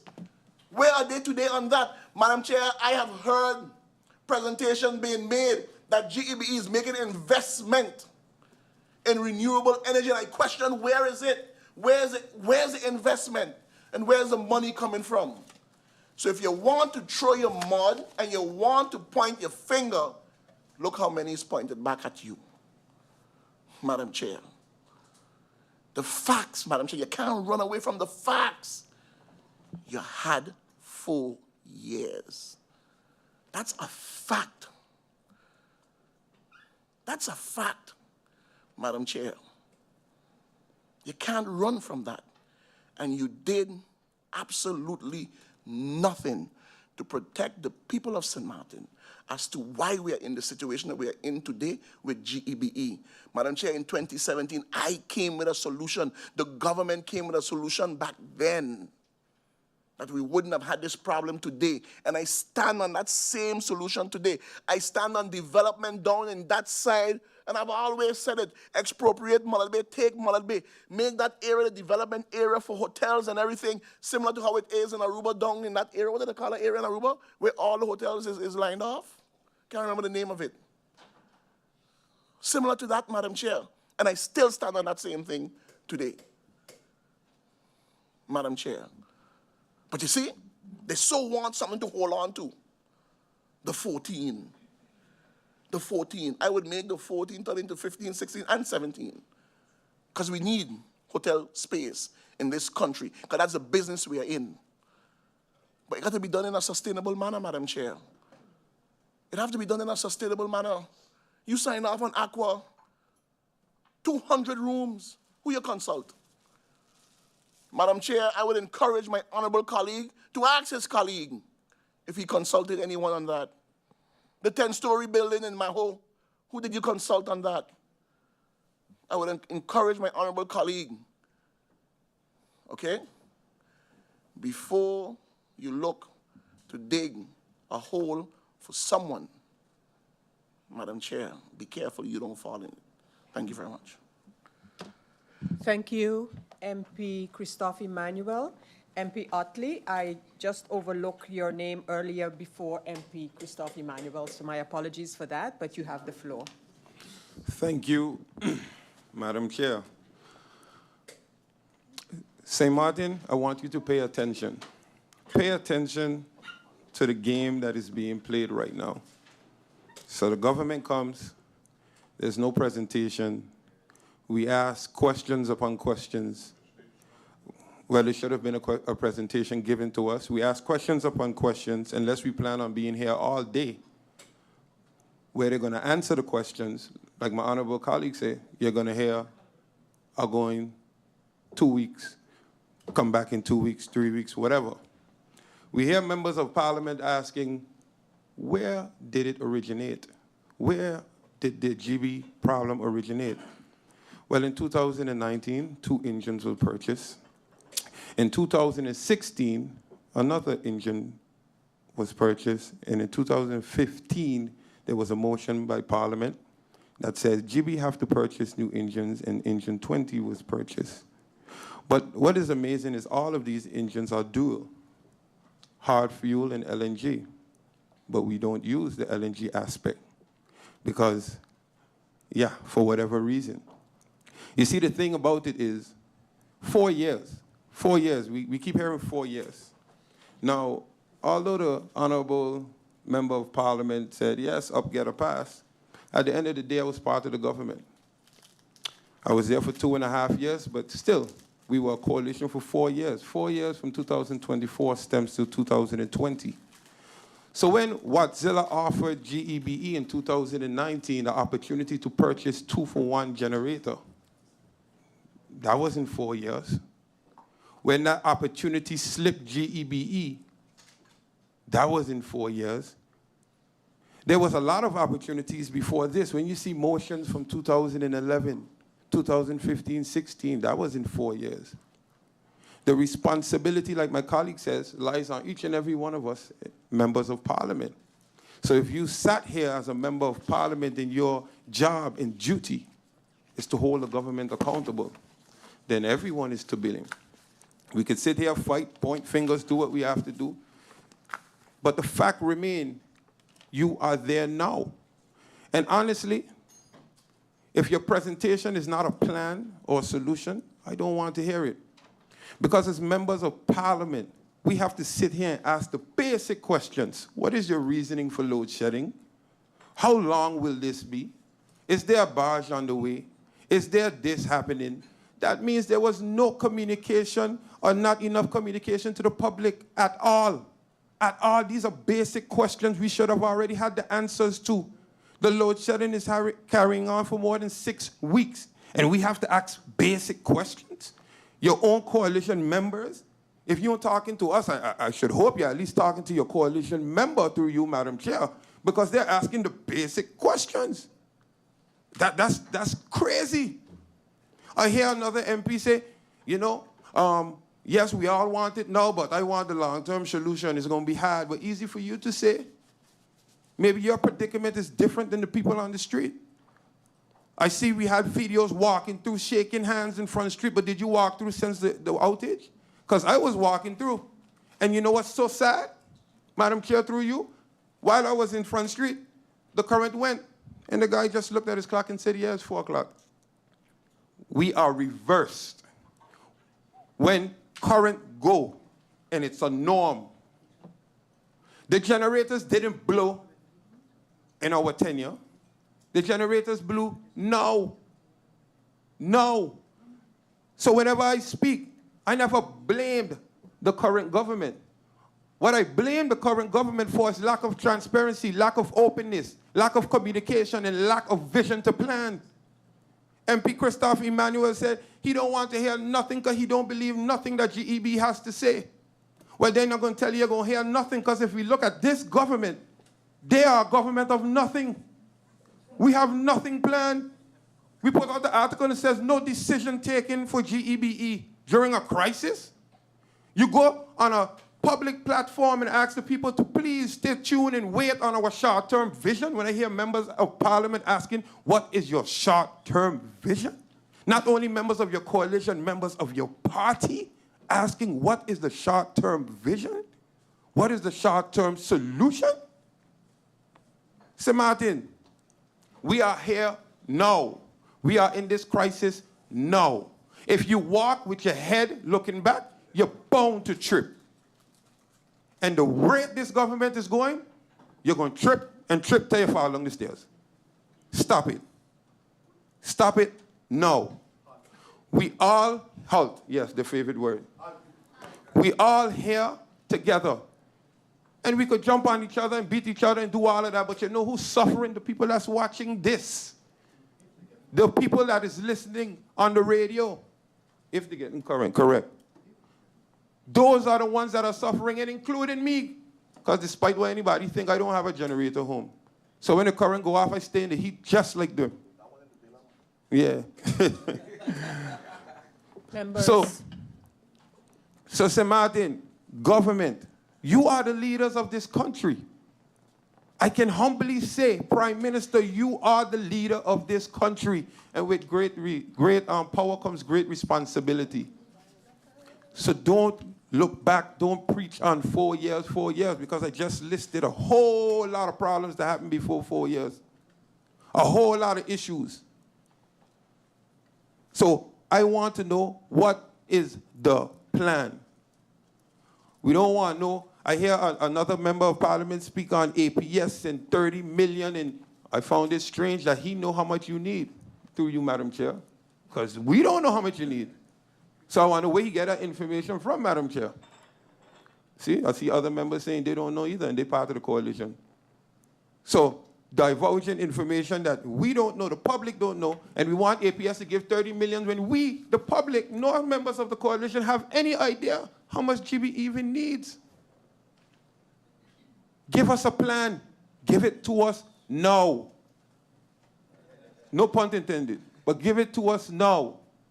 That is all we need to hear. Because yesterday I said it, I got so excited.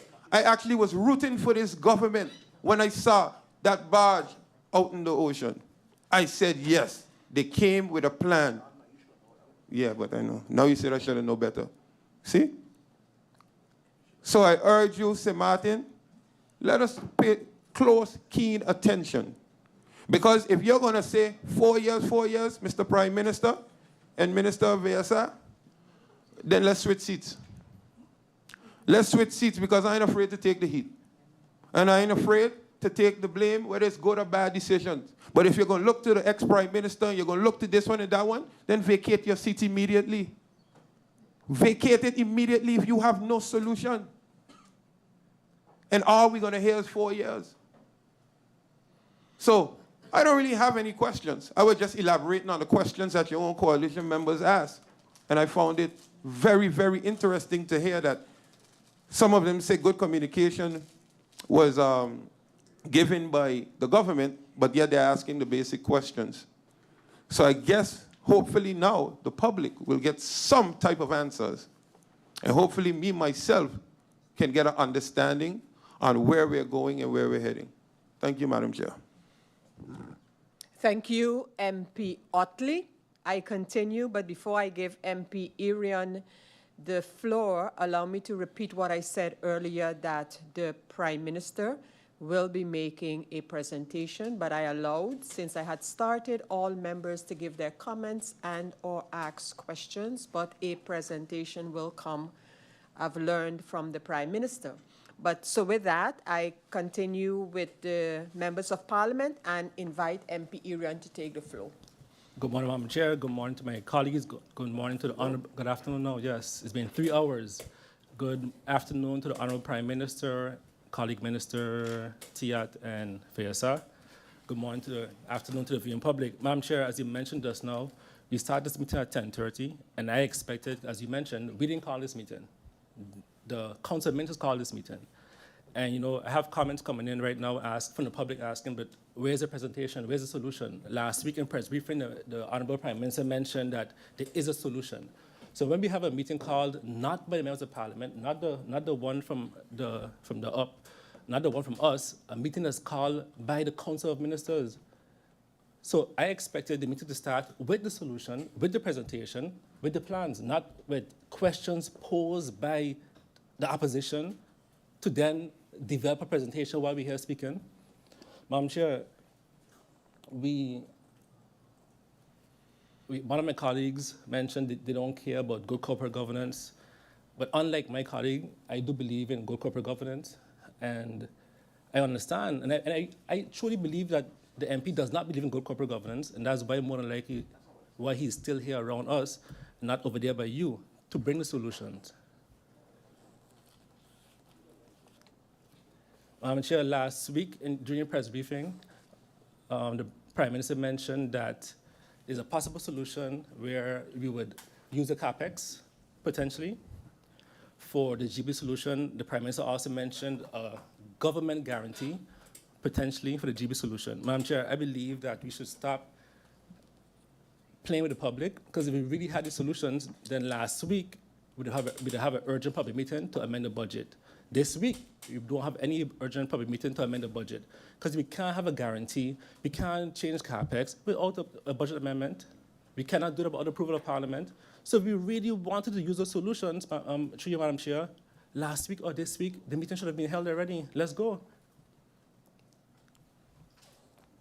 Madam Chair, right now, the public really, they don't care. They don't care about the political fighting as much as some believe they're going to help with their campaign. I'm pretty sure not. What they care about is a nice cold drink, a little bit of AC, and running electricity. And they don't care who brings the solution and how we get here.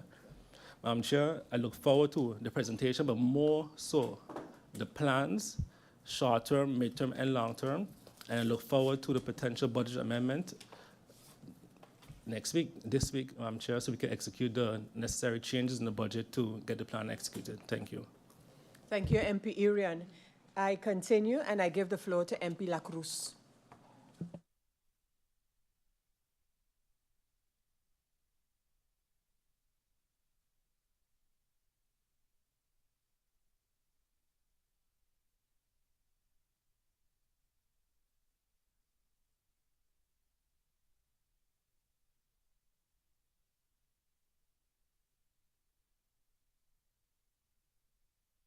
Thank you. Thank you, MP La Cruz. As I was saying, we'll turn the floor over to the Prime Minister shortly. However, before doing so, I want to add a few questions that have not yet been posed by other members and hope to receive the answers. Prime Minister, I had asked and understood that it is not the case, and I would really like it to be considered, to be put in place, and that is that in G.E.B.E, a dedicated person or persons for handling complaints of the public be established, where persons who have issues with respect to the bill and the billing, that they can go directly. We need to accommodate the people where this is concerned. Secondly, can the minister or ministers provide a clear outline of the reporting structure of G.E.B.E at this time? Of course, we have the regular management, we have a supervisory board, all in line with corporate governance. However, what is the structure right now, given the position of the interim manager, given the position of some additional advisors in G.E.B.E? So what is the reporting structure? The Prime Minister, I would ask that you, and I know time is not on our side, but I would ask you to, if you haven't done so yet, review the answers given by the government in January of this year via the IS 345. Review them, and if at all possible, for the continuation of the public meeting, provide an update on these answers. Now, why would I ask that? I just want to take one random question that was asked and the answer given in January 2024. And the answer to question number 10 was, and I'm going to the short term, or the answer to the short term solution, January 2024. And I quote from the answers provided to Parliament based on a meeting that was requested in September, to which I refer at the beginning of this meeting, requested by former member Heiliger Martin, MP Christophe Emmanuel, and myself. And 6 months ago, the government responded to the question by stating, to address the current issue of load shedding, G.E.B.E is in the process of reviewing the possibility of leasing additional mobile engine capacity to cover the shortfall in electricity supply. In addition to this, the COM-approved roadmap is being taken along. What is the COM-approved roadmap for G.E.B.E? And so there are other answers that I think need to be reviewed, such as the one regarding BTP as a regulatory body for G.E.B.E. And it was based on my question that BTP and the government signed off a memorandum of understanding in 2017. And I asked, what about? And in the answers of January 2024, amongst other things, it was stated, and I quote, the process has not been completed and is under review by the Minister of TIAT in collaboration with BTP. And the government continued in January to respond. Again, the high number of ministers rotating in the function continues to be a critical component of this transition. A key development related to the process has been a recent visit of technical experts from TNO, Netherlands Organization for Applied Scientific Research, that focused on assessing the current state of affairs on island as it relates to the Netherlands being able to subsidize existing projects, initiatives related to the transition to renewable energy such as solar or wind via the SDE and other funds. Answer by the Council of Ministers in January 2024. So again, I want to ask you for the critical answers given, answers about renewable energy, answers about a regulatory body, answer about a roadmap. If these questions and answers can be reviewed and an update can be provided by government, we cannot have a document such as this 6 months down the line and we're not getting answers, updated answers to them. And I continue. When is Energy Nautics supposed to give its report on G.E.B.E and renewable energy? What is the status of the grid market agreement? Why is this under an NDA? And are there any obligations in the context of G.E.B.E that the government now has upon or in its lap because of this agreement? Why can, just like Energy Nautics is going to have to supply its report, why can we not receive a report from Grid Market, on Grid Market? Have there been, another question, has there been any contact with from Friends St. Martin with respect to their plans for, amongst other things, nuclear power, where it pertains to generating electricity. Has any contact been made by them with the government of St. Martin?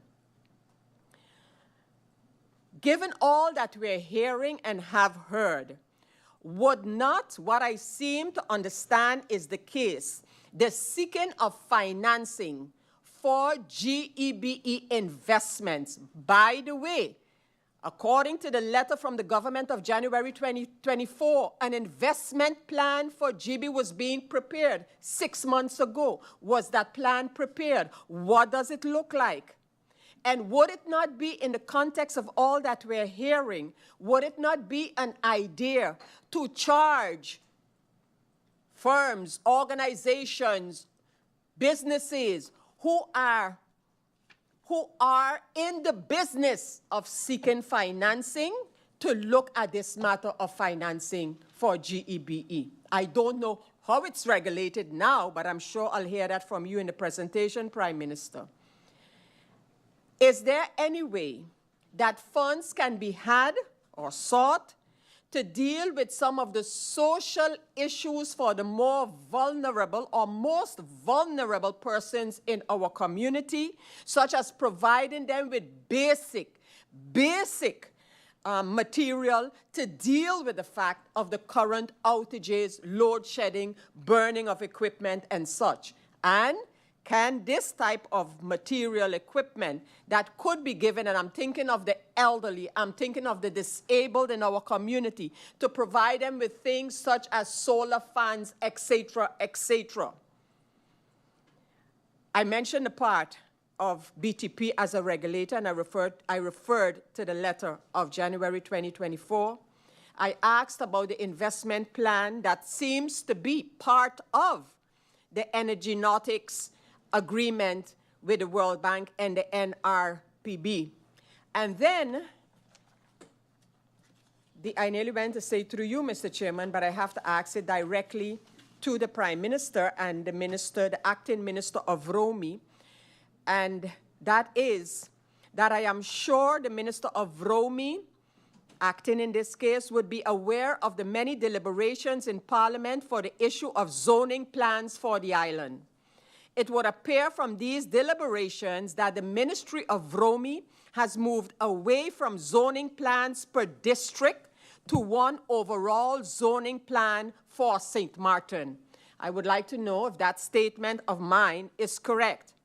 And if so, can the government provide an overview of where the individual zoning plans are at presently?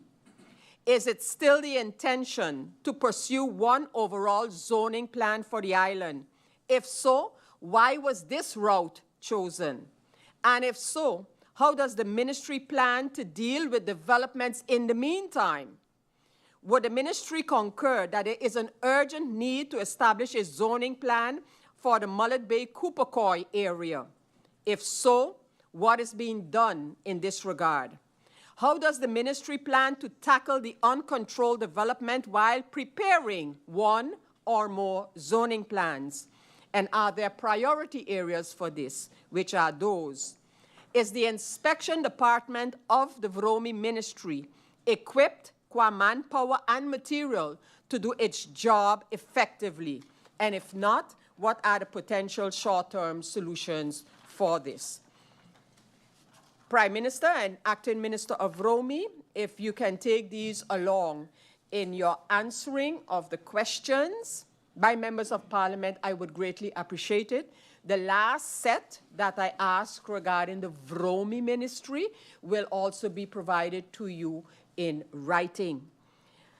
I look at you, Prime Minister, and are you able to go immediately? I guess you are, because you have indicated regarding your presentation, and I now invite you to take the floor and make whatever presentation you have, as well as give answers to the questions posed by members of Parliament. Prime Minister, you have the floor. Madam President, there are two phases in this. Talking about the requested solutions that I didn't get an opportunity to, I will be able to talk on that section Further, we have a lot of questions that has been posed. I do believe to get all the answers, all the questions answered, I will need some time to make sure that I've covered all of them. But if the urgency is for the planning, I had originally planned a presentation in a closed-door session. I will have to deviate from that.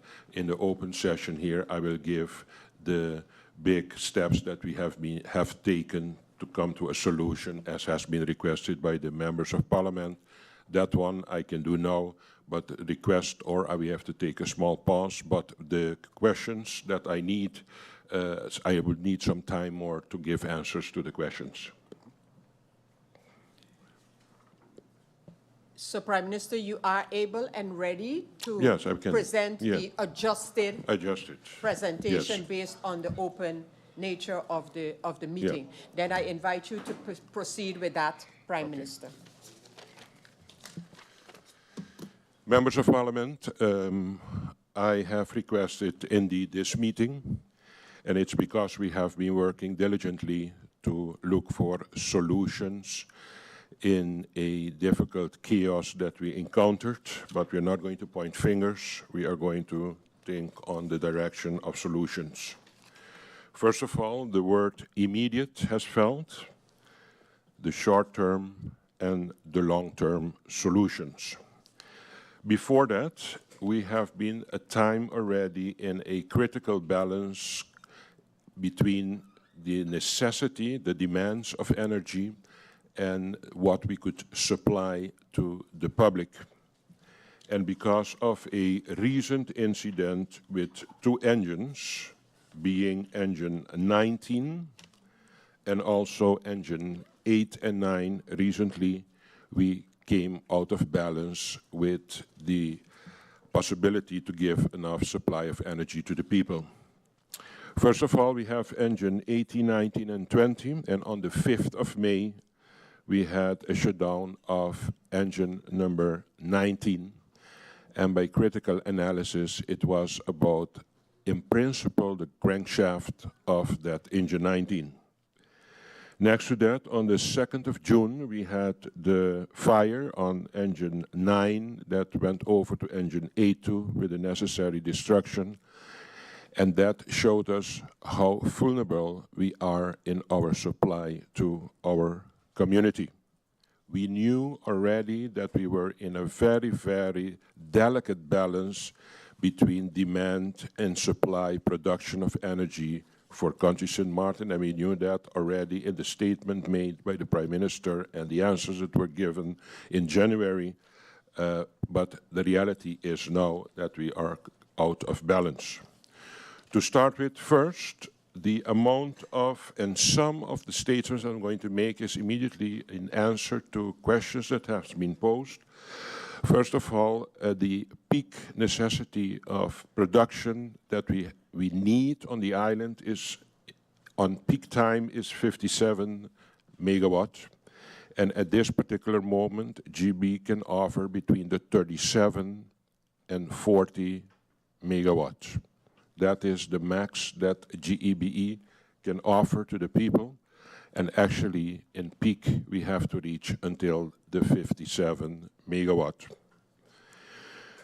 Realizing that, we have a chronic, evident shortage of 17 megawatts.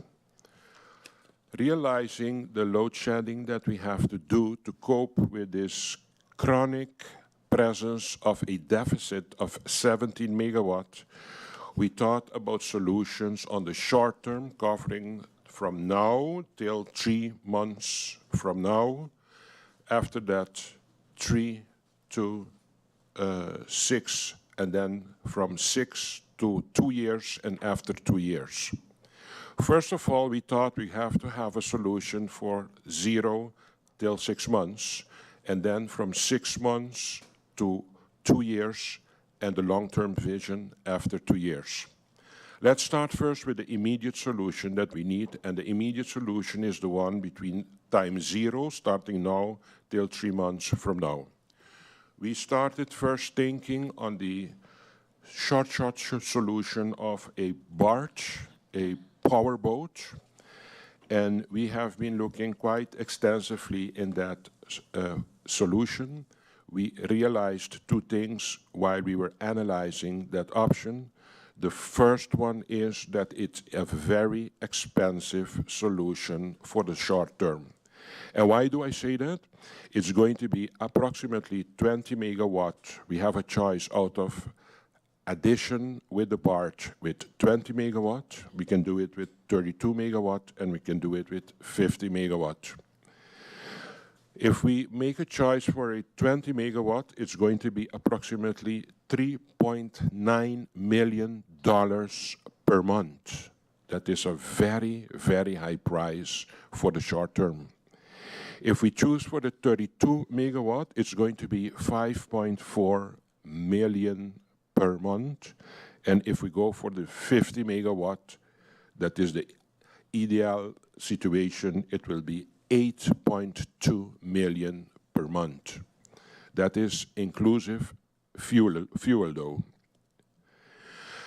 For the batch to be here on the island and functional, it's going to take 6 weeks. So imagine if we take the decision to order the barge, the powerboat, it will be functional in 6 weeks from now.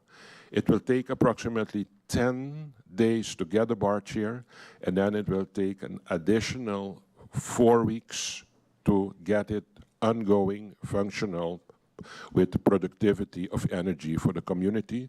So the moment you order, you do a down payment, and you have the boat here, until it's functional, it will be 6 weeks from now. That's our first option that we are looking towards. Second option that we have is that we can do something with generator units. We call it the generator containers. The generator containers, you can have them in different format. The generator containers, you can have them in 1 megawatt, 1.2, 1.3, 1.5. At the end of the day, it's how many megawatt you need will make then the one delivering the containers decide how many they're going to give you. If they have 1 megawatt containers, they're going to give you 20 containers because you ordered 20 megawatt. If they have containers of 1.5 and you still need 20 megawatt, they're going to send you 20 divided by 1.5 will give you the amount of containers that you need. If you decide today to order the containers, it's going to take you 3 months average to get the containers functional to service the community.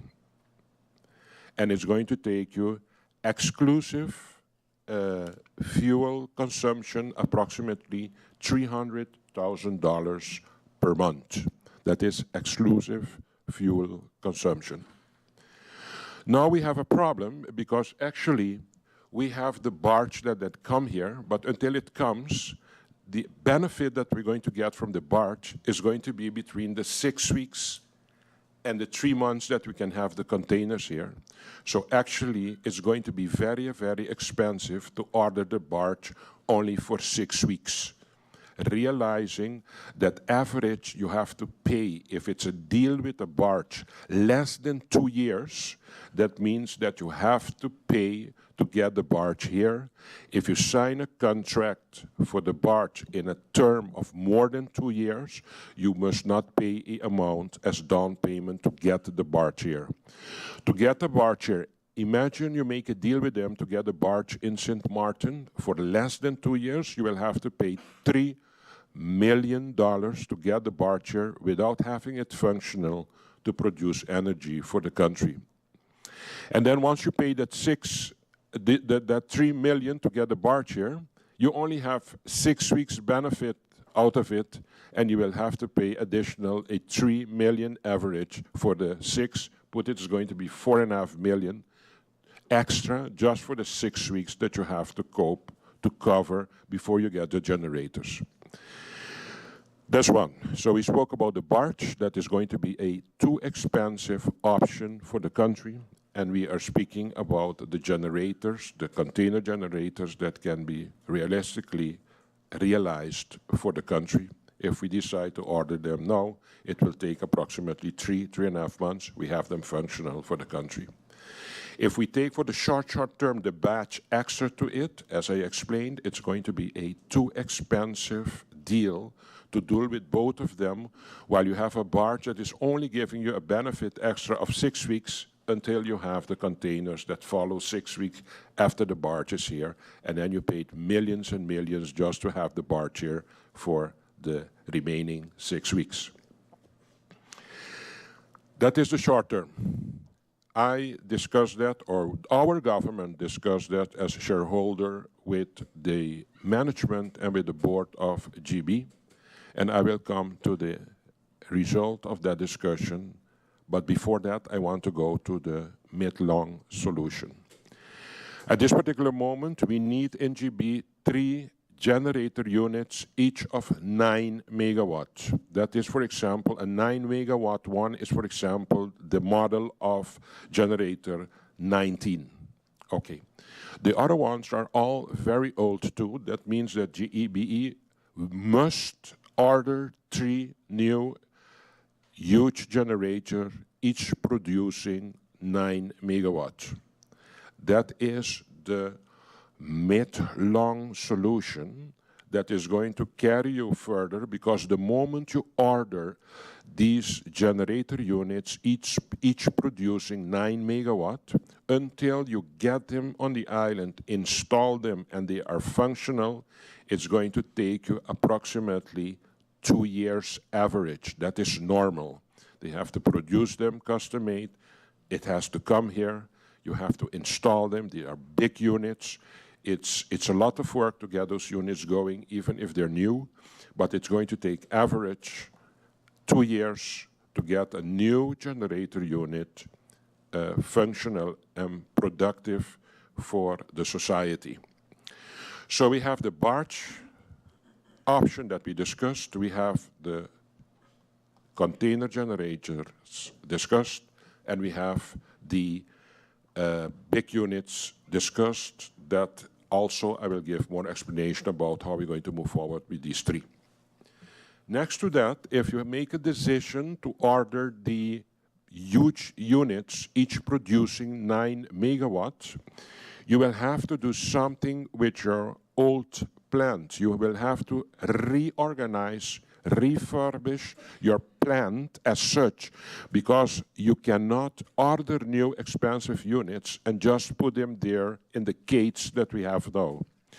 So you will have to have extra financing to do something with the reorganization of your plans in the coming 2 years that you are awaiting for these 3 units, each of 9 megawatt, to reach on the island. So you will have to have financing for that one too. You will have to have financing for the generators, the small ones, that will bring up a 20 megawatt extra for the society. You will have to order the 3 new units, each, by the way, approximately $14 million. And you have to, after 2 years, once you have the balance that you want in production of energy for your community, you will always have to start thinking on long-term vision and alternative ways of energy for country St. Martin. And that is the next chapter following after stabilization of what you don't have now on energy supply for the country. That is the vision plan. Both container units, the 3 big units, finance for the plant, and 5 after 2 years, next to having it like you want it to be, vision plan for alternative ways of energy, green energy for the community of St. Martin. We have realized, as I said, that actually it would be great to have the barge boat here, but it doesn't make sense to have it here only for 6 weeks, that if you order boat, the barge will be here in 6 weeks, and if you order at the same time the container will be here in 3 months. That means that you're going to cope only for a period of 6 weeks.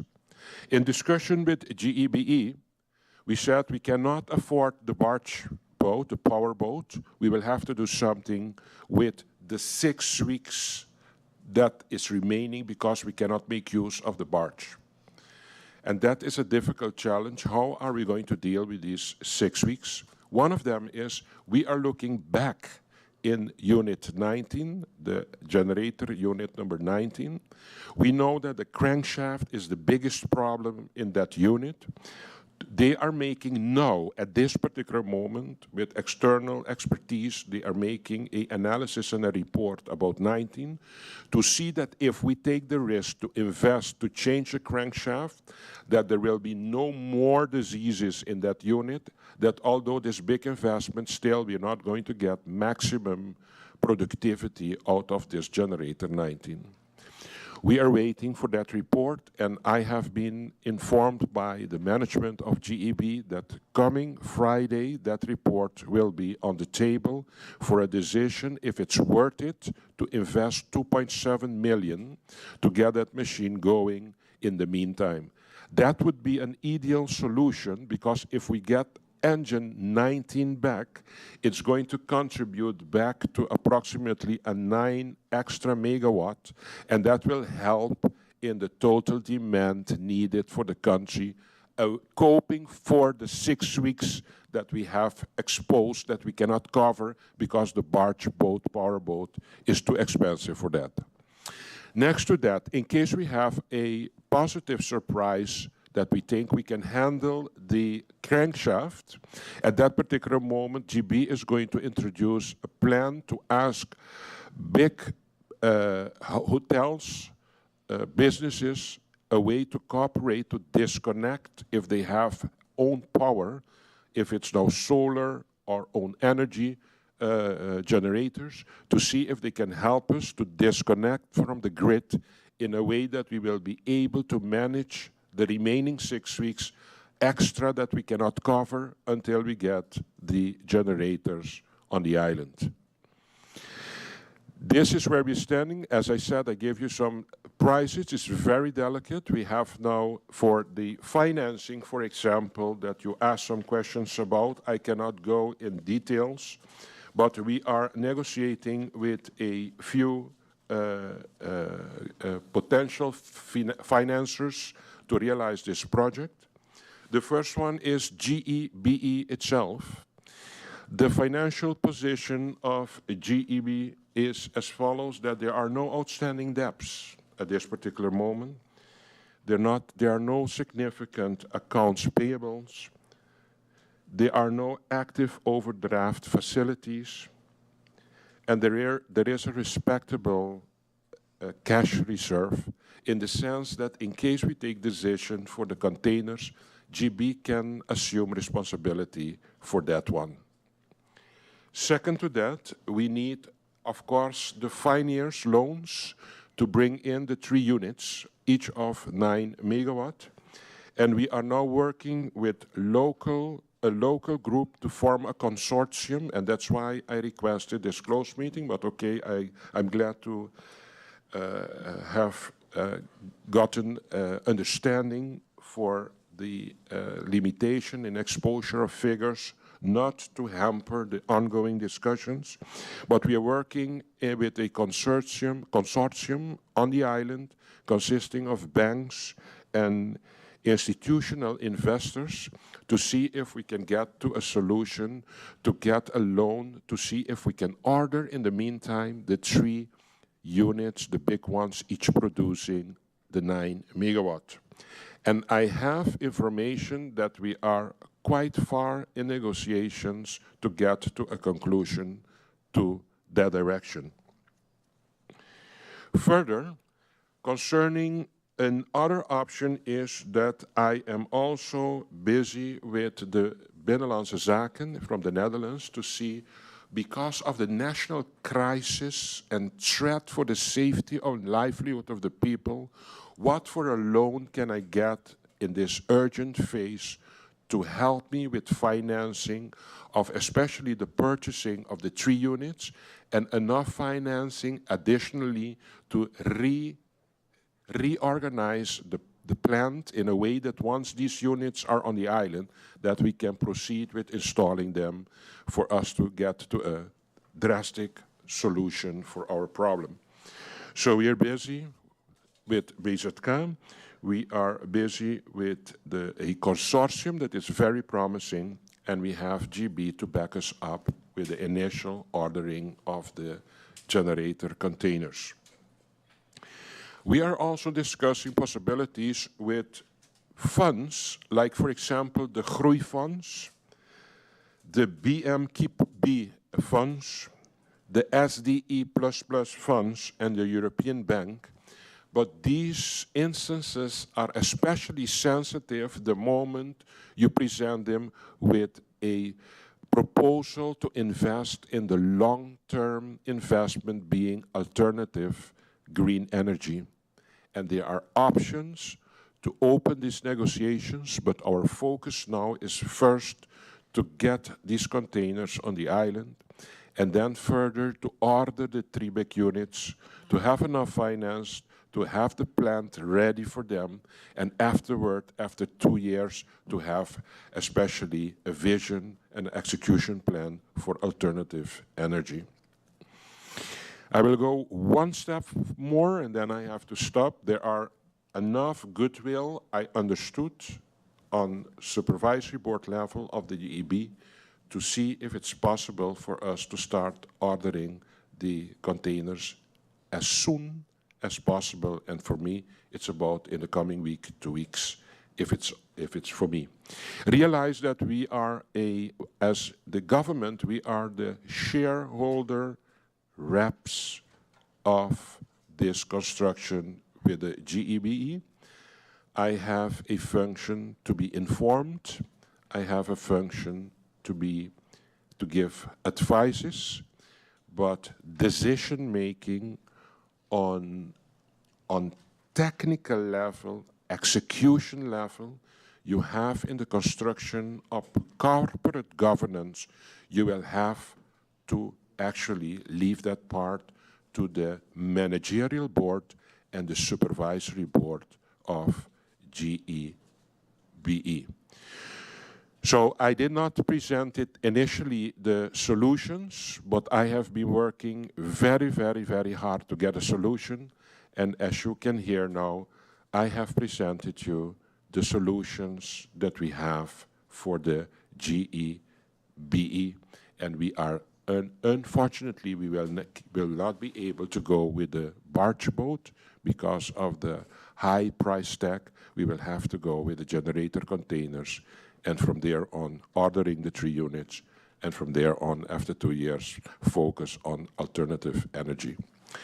The alternative energy is not a solution for now. We are going back in time. We have lost a lot of opportunities in the past for us to do what we had to do, for us to have a good, stable energy supply for the country now.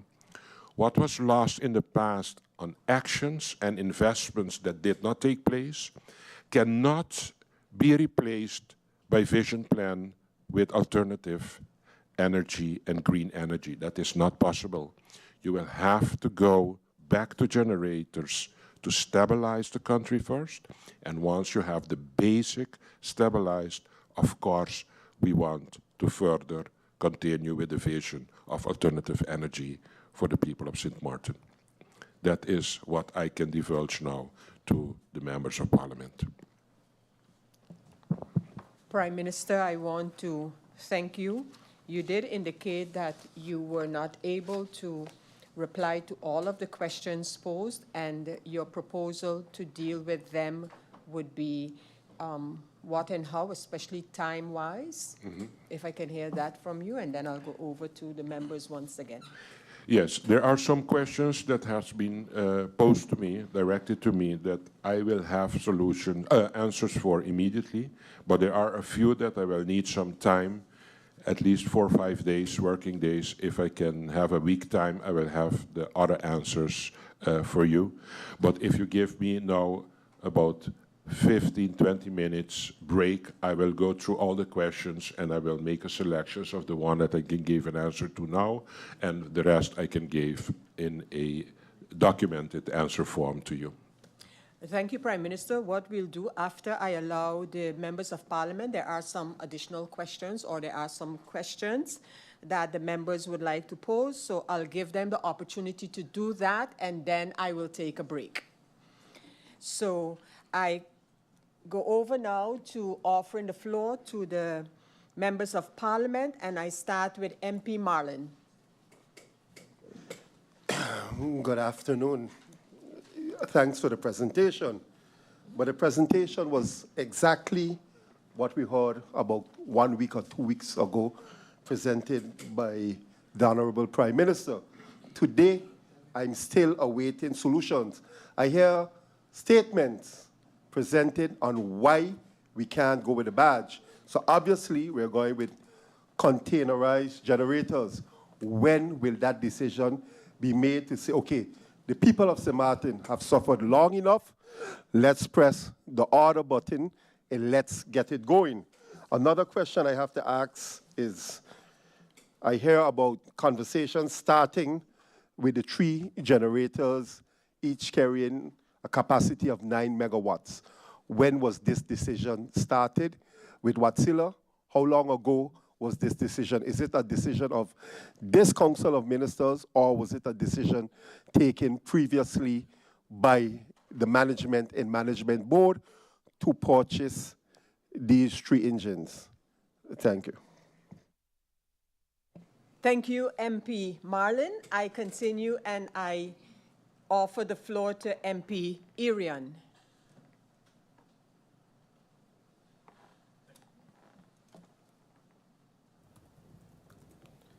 Thank you, Madam Chair. Hearing the presentation from the Honorable Prime Minister, I'm not too sure what the actual solutions are, Madam Chair. So what did the government decide? We hear different options, but which decisions or which options is the government taking? The Prime Minister, through Madam Chair, also mentioned that he used keywords saying it's too expensive. It's too expensive.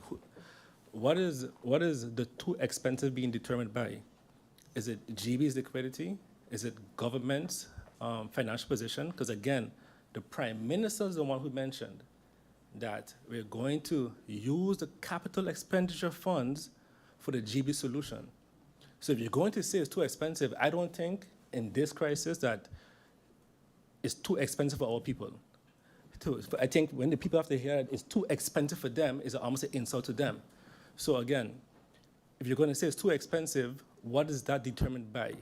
G.E.B.E.'s liquidity, the interest on the loan, on the financiers, who's determining that? And explain how you came up with the analogy of it's too expensive.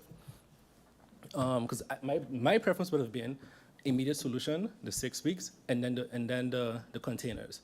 So my option, if I had to choose, would have been the barge, so we have the 6 weeks, and then the containers, because then at least we have continuous flow of electricity for the majority of time while we work on the crankshaft and so forth.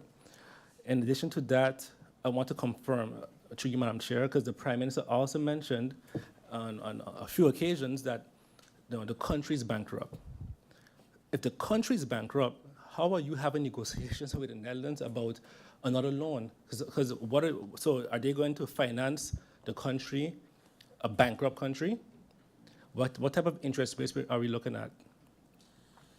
In addition to that, if the country is bankrupt, how can then this same bankrupt country guarantee the financing? So if the country is bankrupt, more than likely the financiers are not going to jump in to say, hey, we want to finance these projects because we can't guarantee we can get our money back. So unless then the interest rates can be 10%, 11%, way above market rates. So I would really like some clarity on that, Madam Chair.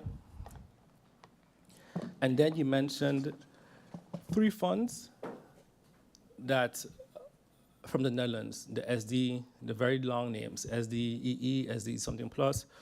These 3 funds, again, I don't like to create perception in person's head that these funds are readily accessible. So but when you say it, it's like, oh, the money is right there, the Netherlands is going to help us. No, it's not, that's not true.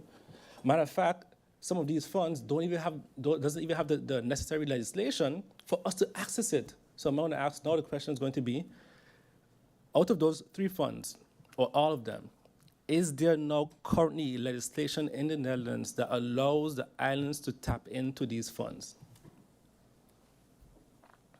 So, and if not, then what long-term plans are we discussing? Because we first have to be able to tap into the funds. Also, the funds, at least 2 of them allow for private entities to access the funds also, so outside of government. Because in the Netherlands, the funds is not used for government, it's used for companies. So is it also an option then for G.E.B.E to tap into these funds directly?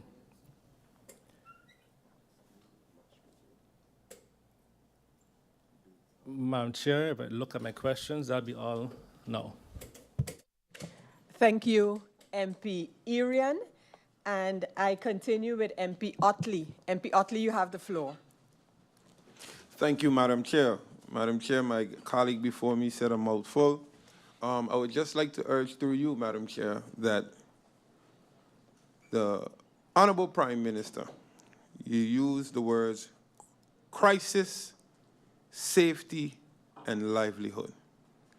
This is a matter, a threat against the safety and livelihoods of the people of St. Martin. You cannot use that statement and follow it with the words too expensive. That could never, there's nothing that is too expensive for the safety and livelihoods of this country. I listened to your presentation, and again, at the end of your short-term presentation, you said, we are going to have a discussion with G.E.B.E. I needed to hear, we already discussed with G.E.B.E. Then it's not a short-term. The time for short-term has elapsed. There's a talk of this 6-week period. It's too expensive for the barge for the 6-week period. It's too expensive for the container. It's too expensive for the long term. So then, are we just going to let the people sit in the dark for the 6-week period? What happens if G.E.B.E come back Friday and say, well, the option with the crankshaft is not feasible because your words were, on Friday, G.E.B.E will say if it's worth fixing the crankshaft. So if G.E.B.E states, well, it's not worth it, what is the plan then? My honorable colleague asks, expensive to what? To G.E.B.E, to the country? Is there plans for budget amendment? I saw in an article that you wrote through you, Madam Chair, that there's plans to have a budget amendment where we can try to use the CAPEX. Those are the avenues in which I would like to see this government going. This is the amount. This is the cost. This is the amount that G.E.B.E can fund. This is the amount already in government coffers. This is the amount that we need. There's a budget debate plan whereby we would take this amount from the CAPEX and use it to purchase what we need to purchase. That's a clear direction forward when we speak on solutions. And that's what I would have liked to have heard, but I hope within the short coming weeks or short coming days, or even at the end of today, we can hear a more concrete, accurate solution coming from yourself and the Council of Ministers. Through you, Madam Chair. Thank you. Thank you, MP Otley. The next MP to address this issue is MP Emmanuel. MP Emmanuel, you have the floor. Madam Chair, thank you very much. Honorable Prime Minister, I thank you also for the presentation given. I can see you really try your best to explain. However, Madam Chair, I have to say that I'm not in total agreement with some of the things that was made mention. I sort of feel in a way we are putting the cart in front of the horse. You said earlier that green and sustainable energy is not the way to go now. We'll have to do that in the future. Madam Chair, Madam Speaker, through you to the Honorable Prime Minister, that's kicking the can down the road, because we continue to hear that over and over and over. And let me put it in perspective for you, because you said that we need these 3 engines at 9 megawatts, and that's going to approximately take 3 years or 2 years if we get them purchased. But Madam Chair Lady, the waste-to-energy plant is going to take 18 months and produce 15 megawatts. I know we all can count. Madam Chair, through you, 18 months is less than 2 years. At no cost to the people of St. Martin, but the purchase price per kilowatt is how they're going to make their money back. And again, solving two problems: garbage and our energy. And this is the reason why I said earlier in the discussion, Madam Chair, you can't simply only solely take it from G.E.B.E's point of view. There are other experts in this field too as well. Now, you also said that the badge is too expensive. I agree. It may be the most ready solution right now, but for the cost, I can see that. But you also said that the containers generator will take 3 months to reach. Madam Chair, through you, but you have another proposal on the table. Look at the proposal. At least give the courtesy of calling the individuals and asking, what are you offering? It can't be that you have a coalition and members in this coalition is reaching out to the government and their partners, and it's to no avail. We have an expert that is a member of parliament that knows the working of G.E.B.E, and that's MP De Weaver. The ins of it, the financing of it, the auditing of it, the working of it. And it behooves me, Madam Chair, that you won't use that readily free available expert that is there. I am saying to the Honorable Prime Minister, don't take them on. There's no beating up on you. It's saying what it is. Because, I mean, if I can't have a spirited conversation with my government, then it makes no sense I be part of the government. That makes no sense. Madam Speaker, I am saying to you, Madam Speaker, to the Honorable Prime Minister, there are other solutions and other proposals. Please look at them. At least give the courtesy of reaching out to the other proposals. Because for me, the solutions presented, whether you twist the coin there with the badge being expensive and you twist the coin this way with the containers being expensive, they are still expensive. But in times of crisis, spend the money and get it done. If G.E.B.E is sitting on $12 million, then $12 million it is. Then $12 million it is. Because, Madam Chair, at the meantime, or in the meantime, I show Colway is out of current. I want to believe, Madam Chair, yeah, you live in Colway, Madam Chair, so I would want to believe that everybody in St. Martin would have been feeling good if they were living in Cahill. Because current don't go off there because of the hospital. So current don't go off there. But this is a crisis, and my colleague Utley made mention, you can't put the word crisis and expense together. Yes, you got to be responsible with the spending of the money. But your people are suffering now. They are suffering right now. And things need to happen right now. It can't happen tomorrow or the day after. But 6 weeks and 3 months, and it is still, oh my God. That's how it feels. That's how it feels. And I don't know if you have a generator, but I don't.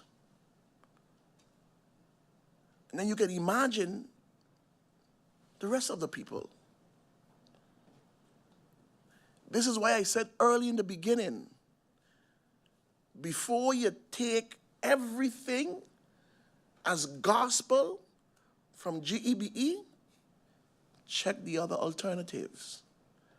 I can assure you, not assure, I can guarantee to you and make it factual to you, there are other sources that can produce the containers cheaper, better, and have them on the island faster than 6 weeks and 3 months. But I cannot agree with the portion of sustainable energy and renewable energy because, Madam Chair, the Honorable Prime Minister made a statement and said in a press briefing that G.E.B.E. is making investment or have made investments in renewable energy, or making it. It was also part of the presentation at IPCO. That's why I asked the question, what investments is that? That now we have to hear the Honorable Prime Minister saying, renewable energy is not for right now. It can't happen right now. And how is it possible? How is it possible that we are back to talking again more engines, more fossil fuel, more heavy fuel, more oils, more lubricants, more bolts? That's what we're talking about with these engines. That's what we're talking about with these engines. And then 14 and 14 is 28, and another 14, 40 million, 50 million, 60 million. That's a debt at somewhere. And if it's going to G.E.B.E., eventually it goes to the general public and the people of St. Martin. Eventually. Eventually. More engines again is what we're talking. That should not be the discussion. That is not what we should be having. We should be having a discussion on renewable energy. So through you, Madam Speaker, to the Honorable Prime Minister, is it that it can't be a discussion right now because of grid market or because of the exclusivity? I mean, you got to tell me something. You got to tell me something. Why it can't be a discussion now?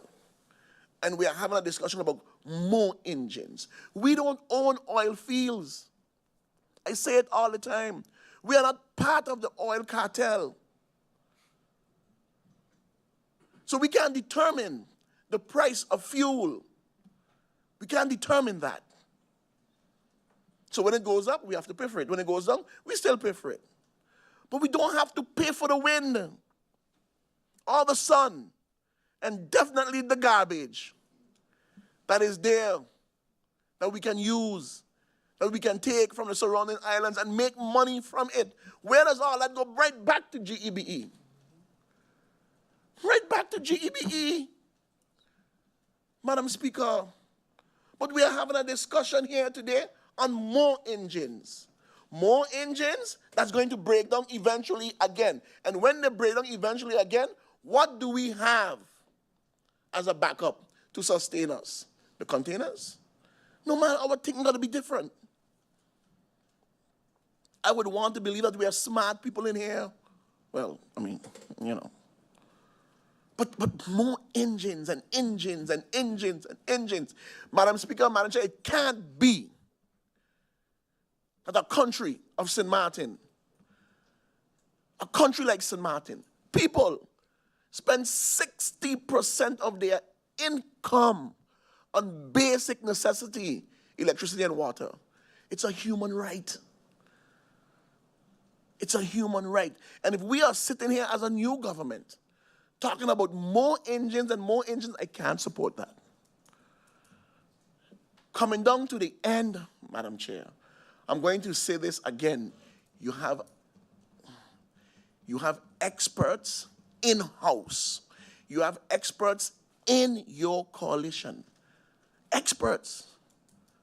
I mean, I would hear the MP talking about managing huge companies in England and here and there, but right here in St. Martin, she can't get an audience with her own prime minister to talk about G.E.B.E.? No, that can't be. That can't be. Madam Speaker, it can't be, Honorable Prime Minister. It can't be. We are all suffering. But there must be a concrete solution, a pinpoint solution, a tangible solution. And I am saying through the Honorable Chair, you have options besides G.E.B.E. I thank you very much, Madam Chair. Thank you, MP Christophe Emmanuel. The next MP to speak is MP Jacobs. MP Jacobs, I invite you to take the floor. Thank you, Madam Chair. Good afternoon to you and all. I think it was morning when I last spoke. Thank the Honorable Prime Minister for the information he was able to present. As my colleague mentioned, some of this information was presented a few weeks ago. So have we taken a decision, yes or no? And is it specific that you're waiting until Friday to take a decision based on the crankshaft situation? A statement was also made that several of our engines are can be powered dually with either fossil fuels or LNG, that they were purchased with that possibility in mind. How many of those engines have that capacity, which ones, and what is exactly needed to be able to do so? What would it cost? What would be the cost investment? As well as, I know several presentations have been made. Is it a feasible solution for St. Martin moving forward? I didn't hear anything about that in the solutions that were spoken of. In past presentations that were made here in Parliament, as well as in several other locations within the Council of Ministers over the past years, there was a discussion of, and I mentioned it earlier, N-1 or N-2 scenarios which would pose risk for NV G.E.B.E. in being able to produce. Can the government and or G.E.B.E. please clarify whether we have achieved or surpassed? What are we at N- how many at this point? Because I know the presentations that we had would state that we could go until X amount of engines are down. So are we at N-2, the max, or have we surpassed that? And I'm a visual person. I don't know in how much the public of St. Martin could follow your presentation without any visuals. Is it possible for us to have a better idea of those scenarios you have so that we can choose? I heard a former member talk about cost effectiveness, several of them. What is expensive and what isn't, and what is cost effective and what isn't, especially in a time of crisis. That would be, I would consider, one of the last considerations. The main consideration would be to get as much as possible constant fuel or electricity to the people of St. Martin. From your presentation, it sounded like initially the barge was an option, but then halfway through it sounded like it was not an option. Can you please clarify what is the plan? You also said you didn't want to mention a plan, but if 2 weeks ago this was on the table, then we would have only had 4 more weeks had the order been made then. So I'm looking at what is the discussion different than it was 2 weeks ago if this is the same information that you're putting out that was said 2 weeks ago.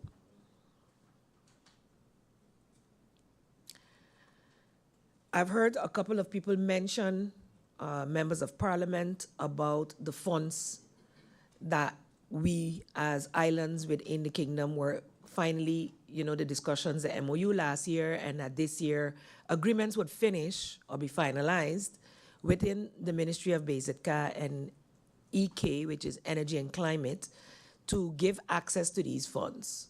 There are actually 3 funds, yes, the SDE Plus Growth Fund and another one for insurances, I believe. And I was informed lastly that these would be finalized in June. Is it still the plan to have the agreements finalized in June so that the countries can have access as of January 2025? That was my last information. I'd like an update on that. And if then the Dutch government would then have it budgeted for 2025, for us to access it, we would have to have it budgeted as well. So I would like to implore the government to take this into consideration, because these are not loans. These are grants. This is aid for renewable energy as well as for development. That's what the SDE is. It's social development and energy transition, and the growth fund can fund a whole lot of other things.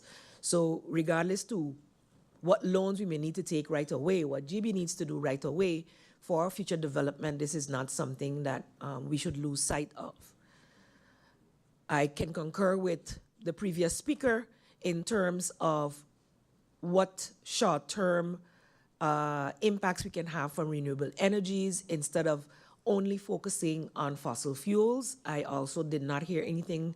I keep hearing that we're going to postpone that, but I know in the three-phase plan that had been presented to us, solar was something that could also have been done in 1.5 years had we started the process, had G.E.B.E had the information readily available as to the what their grid needed to be able to connect with solar. And so does G.E.B.E at this time have a better insight into what is needed to transfer or use different sources of energy other than the fossil fuels with the current grid? You talked about the 6 weeks to prepare for the containers. Could it be that 6 weeks is something, or all it would be needed to prepare to connect also for solar? And how soon solar could be incorporated into our energy distribution? I know that. So there are several solutions that I've heard. I think for many it would be unacceptable that we only go to 1.5 to 2 year plan to just replace engines without having a 1.5 to 2 year plan for incorporating some type of renewable and sustainable energy for this country, seeing as we've made quite some harsh statements, strong statements as a country that that is our goal to do. And if not now, when would be a better time to do so? In conjunction with dealing with the crisis, of course. So some clarity is needed for me in that regard, and how we can move forward making use of all the options on the table.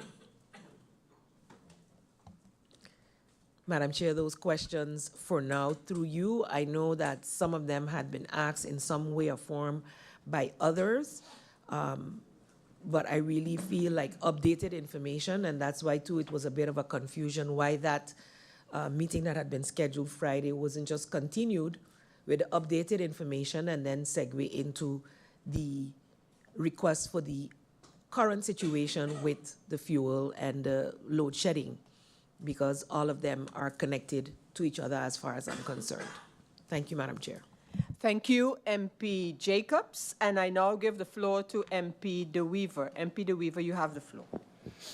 Thank you very much, Madam Chair Lady. Good afternoon to you. Good afternoon to the Prime Minister here, his team, those in the Tribune, viewing and listening. I'm going to keep this quick because I was patiently waiting since we started this meeting this morning to actually get some sort of presentation that the public could see and get a little bit of confidence and comfort about what's going to be happening to our electricity supply in the very short term, meaning up to the next 3 months or for the next 3 months. And you know, instead we had a lot of questions asked before we got to the point. But what I want to point out here today and make sure I clarify is that whether I am part of a coalition or in opposition, every solution that I have come up with, every advice that I have come up with from my past and my experience is one for the country. Every single time I have shared information, it is in the benefit of the public. That's who I represent. Last time when I was part of opposition, I also offered solutions in emails to the then Minister of Rami, which was ignored. Again, I have offered solutions and advice and suggestions to this coalition. But again, let me just remind the public that every time I am here, I am representing the greater interest of our Republic of St. Martin.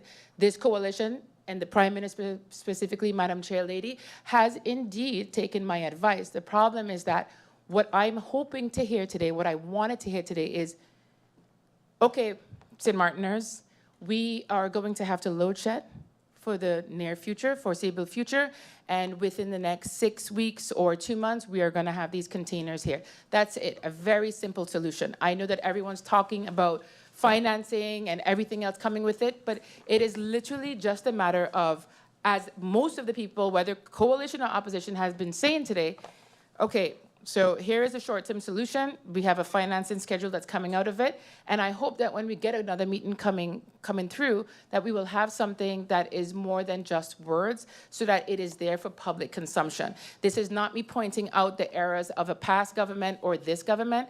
We just need to go forward right now, because everyone knows June 1st was our hurricane. We entered into hurricane season, so I just want comfort to us right now, and that's why I'm regurgitating it here now. Dear St. Martin, we will have to be load shedding for the foreseeable future. We are actively working on making sure that we get those containers coming to the island, and that is it. And that's all I wanted to say, is that I have been ignored when I've offered solutions in the past, but I wasn't ignored 100% this time around. Thank you very much, Madam Chair Lady. Thank you, MP De Weaver, and then we have MP Irian. MP Irian does no longer have the need, so then I go over and give the floor to MP Brug. MP Brug, you have the floor. Thank you very much, Madam Chair Lady. Just a follow-up. I asked the question already, but I think in your presentation, it wasn't 100% clear. What exactly was the main issues that contribute to the delay that up to now a final decision has not been made? That also has to be made for the public. With regard to the cooperation between G.E.B.E. and government, how has been that cooperation? Have everything been forthcoming? Who has the final decision when it comes to actually making, who has the final decision when it comes to finally applying this short-term solution that we have, that is being discussed now for the public of St. Martin? Is it government? Is it G.E.B.E.? Or is it both together? We need to know this. We need to know this. And in addition to that is, since the fire on June 2nd, to which load shedding had been increased drastically, how frequent has government and G.E.B.E. met? And how fruitful have those meetings been? Those are my follow-up questions pertaining to after the presentation of the Prime Minister. I'm hoping that these questions can be answered today so that we can move forward. Thank you. Thank you, MP Brug. I now give the floor to MP Gums. MP Gums, you have the floor. Thank you, Madam Chair Lady, again, and good afternoon to everyone. Madam Chair Lady, I have about 3 questions for the Prime Minister and Acting Minister of Rami, but I do want to give some context first. So, since 2021, I've asked questions to the previous government regarding the status of G.E.B.E., their finances, their capacity, their planning for managing said capacity, and their plan for renewable energy. And the answers have varied, but they were always relatively positive, never really detailed, but given that everything is gravy energy. When I read the comments and watched the recap of the public session that G.E.B.E. held, though, it's one of the first times I got confirmation of this unsettled feeling that I was being taken for a ride for 3 years, whether by the former government, whether by G.E.B.E. itself, or a nasty mix of both. With that in mind, though, I do hope that whatever answers I get to these 3 simple questions are a little more straightforward than I have received in the past.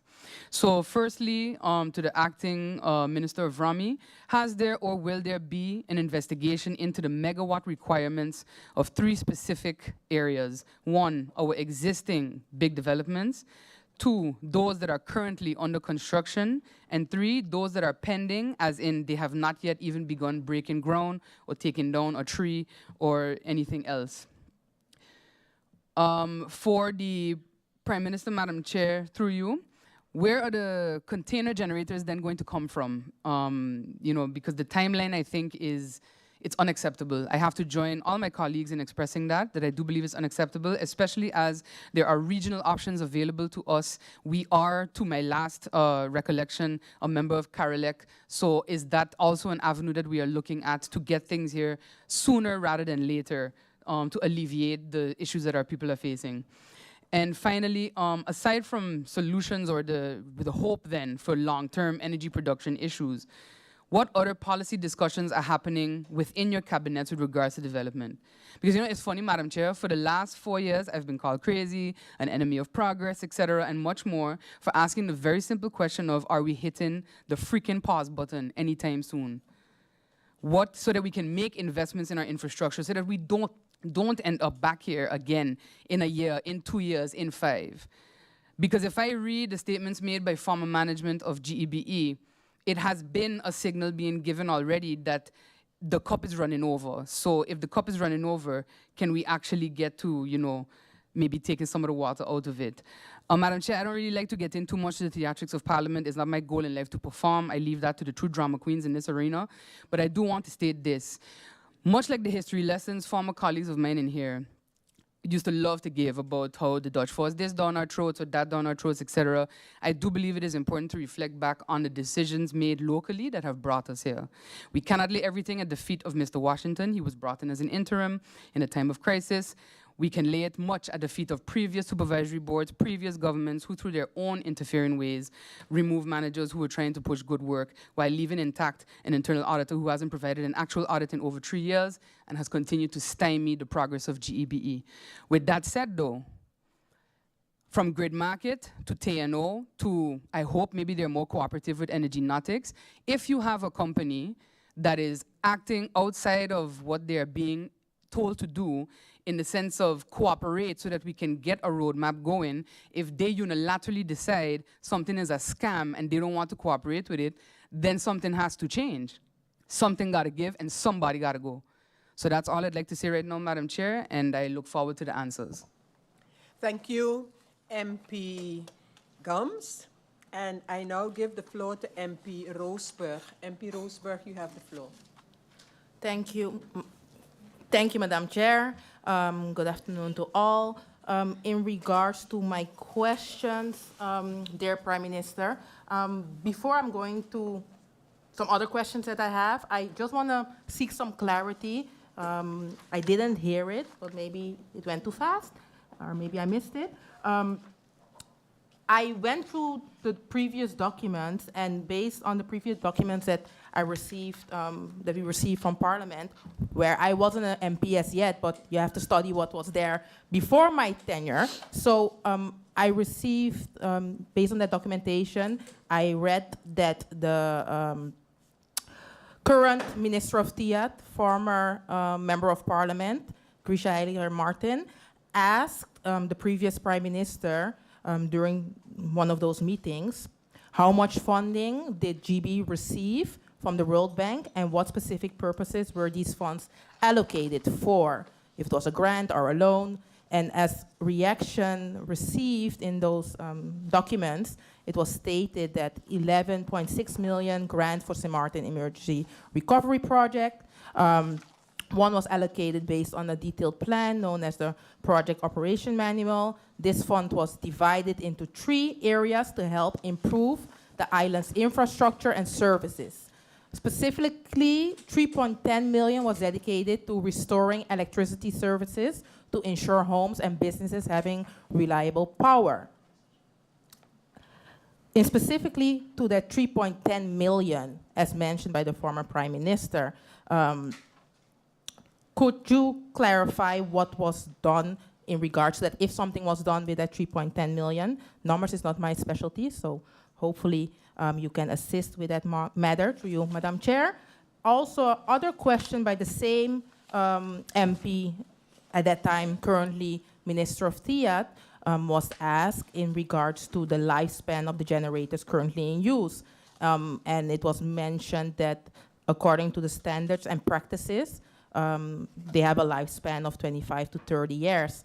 And presently, so during that meeting, 3 production units, namely number 7, 8, 9, have reached their lifespan. But seeing that we're now dealing, for example, with number 19 was at that time also the lifespan of number 19 to reach of this that just happened in the period that you're in that position as a prime minister.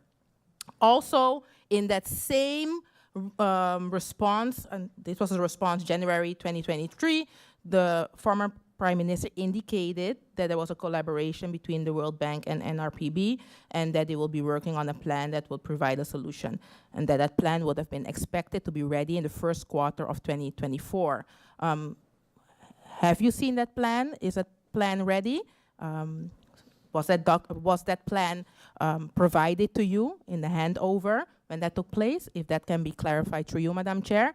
And then in connection to the contact with the kingdom, I understood in the different press releases that there is contact with the Kingdom of the Netherlands. And I also understood that currently the Prime Minister and also support staff is seeking technical and financial assistance in connection to sustainable energy based on Article 36 of the statute to resolve this energy crisis. So I would like to know how far that is, if there is currently indeed contact, if there a timeline has been given to look into assisting, and also in regards to the National Growth Fund and also the SDE++. So if that can be clarified through you, Madam Chair. Thank you, MP Roseberg, for your questions. I continue and I go over to MP Irian. And MP Irian, you have the floor. Thank you again, Madam Chair. Madam Chair, the Prime Minister mentioned that G.E.B.E will be requesting big hotels or big developments to potentially come off the grid if they have generators that could sustain them, if they have solar panels, for example, that could sustain them. And I know in the past, it was an issue with these same developers that G.E.B.E would say, no, you have to stay on the grid and so forth, right? So now we are going into reverse of the former policy of G.E.B.E. What I would like to know is individuals, because now with this whole G.E.B.E crisis, there are individuals with the means that are saying, listen, I'm going to invest in my own generator, I'm going to invest in my own solar panels with batteries. Is there any way that we could then incentivize these individuals? In the short term, we need more supply, right? So then allow individuals then to earn a credit, for example, if they're totally off the grid, or even putting energy back into the grid. So is that an option also, since we are offering this option to big hotels and development, that the regular homeowners also have sort of an incentive or option to say, hey, I'm investing 15, 20 to 30 in solar panel or taking my home off the grid. I'm also able to produce more energy than I need, that we have some type of incentivization. I read some conflicting information. I read an article, and I'm assuming it came from the G.E.B.E.'s meeting at USM, where it was stated that G.E.B.E basically indicated that they has spoken to government in the past about building permits and capacity. So I want to be very clear on this answer. Is there a policy in G.E.B.E, in government,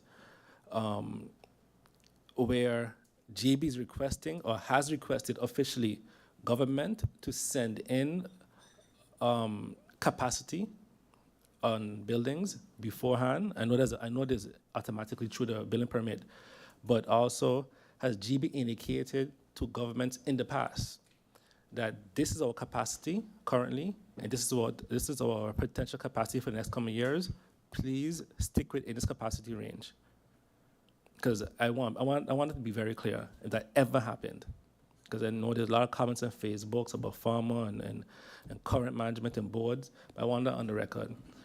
Also, through you, Madam Chair, to the Honourable Prime Minister, even if you could pull up any shareholder meeting information from the Council of Ministers, any decision points, that G.E.B.E has indicated in the past that this is our capacity and has asked government to stick to that capacity when it comes to construction. I would really let it for record, because then I would assume if that had happened, that governments in the past would have created a policy to either slow down construction, right, or limit construction to a certain amount of capacity. And then we'd communicate to the public that, hey, listen, we only could do 20 billion permits at this size per year because we can't afford to go more. So, because again, people like to talk, they're on Facebook, they're out there, making all kind of accusations, but now we in the House of Parliament, we have in front of me the former CEO and the current government. We have past government inside here, so now we could put it on the table and put it out in the public on what is true and what isn't true. In addition to that, in the past, I've sat in Parliament and I've heard members of Parliament, I've heard ministers mention that we need big hotels, we need brand name hotels to come to the island. So it's a sort of a contradiction, because those same MPs or ministers are mentioning now, we can't take on anymore, no more big construction. So has this government now informed the development at Indeed, because we know the problem right now, right? So there's no excuse. We know we have a problem right now with capacity. So has this government, through Madam Chair, the Minister of Romy, informed the developers of G.E.B.E who wanted to start construction this year that, hey, we can't start construction this year because we don't have the capacity. And we won't have the extra capacity for the next 3 years because we're working now on 3 engines that will bring us to normal capacity. So have you already informed G.E.B.E that that's not a possibility, and are we then going to revoke their building permit? Because just informing them doesn't stop them from building. They have a building permit. They have a building permit. So just telling them, hey, please don't build yet, doesn't say stop building. So we have to now decide, are we going to revoke, and that power is within the minister's realm? Are we now going to go to G.E.B.E, tell them, hey, we got to stop building? Are we going to go to Indigo Bay, tell them we're going to start building? Are we going to go to development in Bel Air and tell them to start building? Are we going to go to Simpson Bay, tell them to start building? Are we going to go to the developers in Kupukoi and Maho and all these areas and say, hey, we are going to revoke your building permit and reinstate it in 3 years? I think that would be only fair if we're talking about capacity and not making mistakes of the past and capacity, and because I don't want to be part of, let's say, this parliament that in 5 years from now say, hey, I didn't hold the minister accountable because they said that we have capacity issues and we didn't revoke them, because members of the coalition now on Facebook mentioned, hey, we have to stop these developments, but you have the power now. You have the power now to say no more developments. You have the power now to revoke certain developments. And I don't necessarily think that a big development means high energy, because a warehouse, you can have a big warehouse, which we have a few that I'm building right now, doesn't pull the same energy as a hotel. So when I hear people say, oh, no more big developments, no, it's about capacity. Because you can also have industries that pull energy because they have to develop a product. So it may be much smaller, but pulling the same amount of energy. So the policy should not be based on big projects. The policy should be based on capacity output. So that means TIAT has to be involved now also, not just Vromi. So if we're really going to have a holistic plan, then we have to bring in TIAT and say, hey, certain industries either we can't even allow anymore because we don't have the capacity to produce.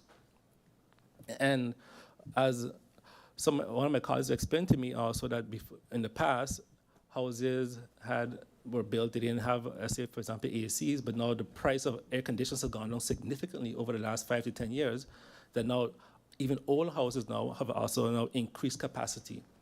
So now are we going to also review those?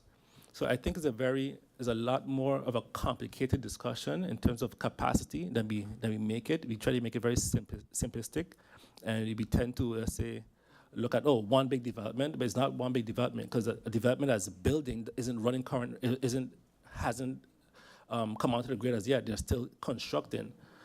But I would really like to know if that the plan of this government now is to revoke those building permits of these big developments because we know now that we will not have the capacity in the next year or two because they are planning construction very, very soon, in a few months. Some already have started. In addition, are we planning to delay any regular building permits of houses? Are we planning to delay any building permits of housing developments? Because I know also there's a few of those coming on board, whereas there's a housing development for 50 homes. So 50 homes equates to a small boutique hotel.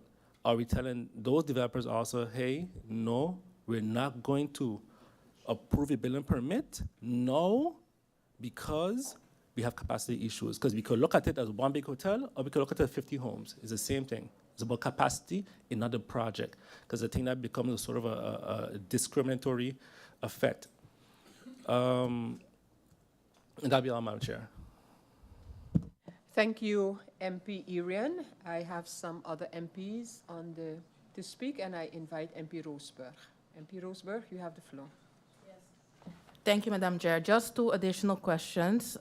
In regards to the current schedule of G.E.B.E., if it's possible to put out the accurate schedule so that at least people can also plan their day. I myself experienced that a certain time the current was supposed to be gone, and it wasn't at that time. And I also got remarks from members out of Point Blanche that they were not on the schedule, but in Point Blanche, the current went as well. So if an accurate schedule can be put out.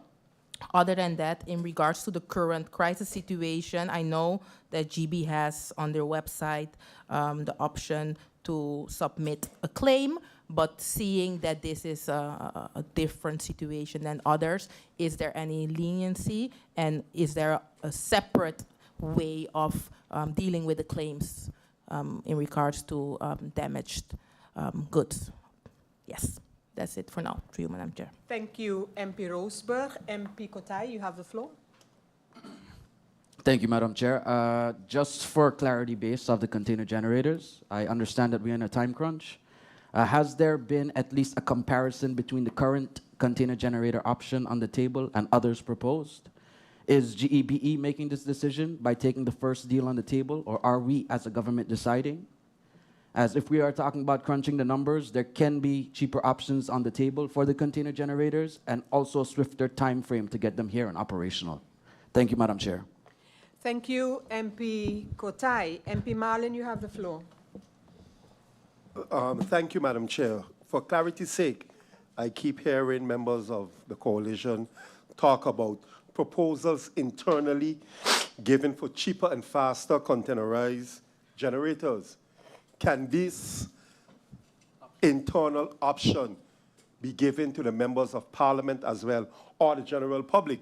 Because it seems to me it's a secret among themselves. So if there is cheaper and faster and equal reliable container generators out there, I think that proposal should also be shared among the members of parliament. And when I say the members of parliament, I mean all 15 of us and not only a selected few. Another question I would like clarity on, Madam Chair, is that we hear about the large hotels and big businesses being taken off the grid as a solution as well to help with the load shedding. Have these big businesses and or hotels already been approached so that we can lessen the burden on the small man and the load shedding could be eased up a bit? I thank you. Those are my questions for now. Thank you, MP Marlin. And I now give the floor to MP Jacobs. MP Jacobs, you have the floor. Yes, Madam Chair, I pressed and deleted it and pressed again based on someone else having asked the question, but it relates to exactly that plan, the strategic plan that NV G.E.B.E. was working on through the trust fund, which, yes, was supposed to be ready in the first quarter. I just wanted to know whether it has been finalized now. Is it in line with what was already agreed upon in terms of the phases, not necessarily the order of the phases, but what could be done for the transition for renewable energy?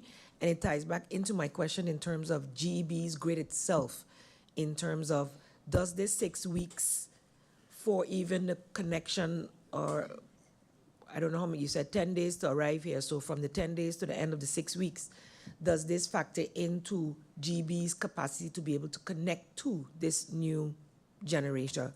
And if that would play a factor or play a role with other types of energy generated from other means. And the last question I would want to have is whether the Energy and Climate Policy Work Group is still functioning, and have they weighed in at all on any of these discussions? That's within government, which includes NV G.E.B.E. Thank you, Madam Chair, and I look forward to at least some of these answers being given today. Thank you, MP Jacobs. MP Brug, you have the floor. Thank you, Madam Chair. Just another few questions, just some more few questions. Prime Minister, when will meetings with school boards take place to ensure plans for after the summer break? As we know, it is, after the summer break, it is really going to be hot. I understand that G.E.B.E. currently is not taking off electricity in districts of schools. I got that from one of the info sessions, but will this still be the case? Is it the intention of this government also to have meeting with stakeholders, such as the police, to discuss safety of our citizens, or have this meeting already taken place?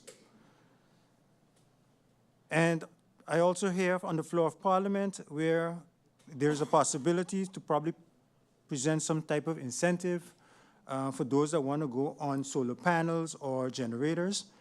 My question is it also possible that one can have a discussion with the banks and see if something can be provided for them in the sense of if they want to take a loan, that some type of a package can be afforded for them, if maybe not the government, but maybe G.E.B.E. can have that discussion as well with the banks, considering the situation.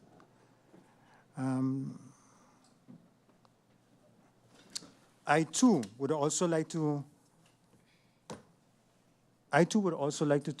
agree with MP Emmanuel when we talk about the long-term solution for G.E.B.E. with the three engines.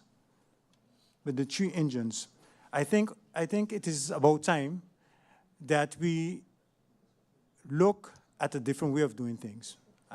We can look into the engines, but let's also look at how we are going to invest in them. We have been talking for years about alternative energy. We have a lot of different organizations that have already done research on it. So how far are these research? When is the time of implementation? And if it is possible that we don't just buy 3 engines, but we already have in mind that it's compatible and feasible, that whatever alternative energy we're going to use, that it can be, that is feasible to be used with whatever grid we're going to be used.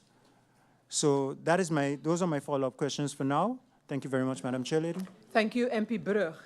I now give the floor to MP Mingret. MP Mingret, you have the floor. Thank you, Madam Chair. Good afternoon to the Honorable Prime Minister and his colleague staff. Madam Chair, through you, I just have a couple questions to ask the Prime Minister and his staff. How often are the generators expected in service from G.E.B.E.? What specific maintenance procedures are followed to ensure the reliability and efficiency of the generators? How long does maintenance typically take for each generator, and what impact does this have on power availability? Are there contingency plans in place to minimize power disruptions during maintenance periods? Is there a reliable supply chain in place to quickly source parts needed for urgent repairs? Are there ongoing training programs to keep the maintenance team updated on the latest technology and best practices? How is the performance of the diesel generators monitored, Madam Chair? And what metrics are used to assess their condition?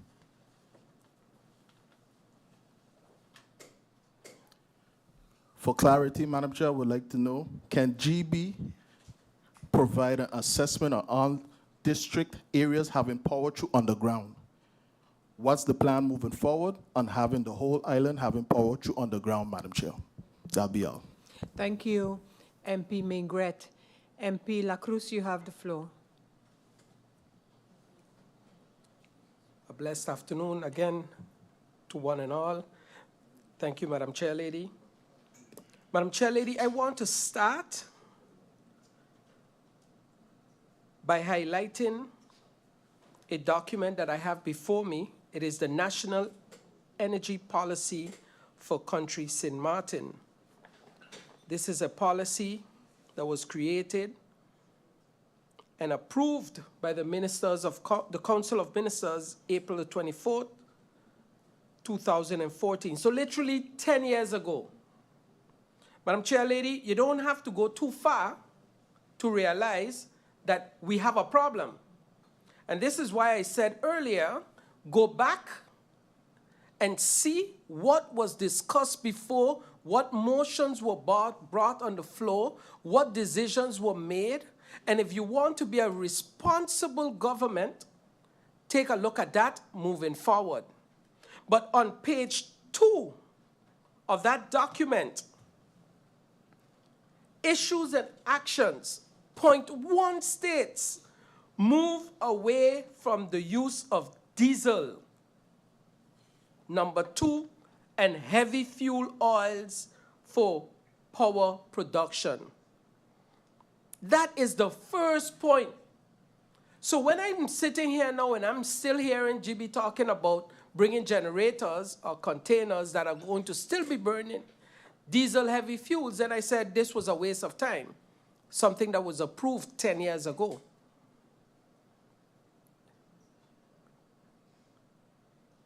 Point 6, and I know because I've heard it mentioned numerous times before that generators that were ordered were supposed to be or are generators that could burn on LNG. Point 6, study the introduction of LNG, LPG as an alternative to diesel and heavy fuels.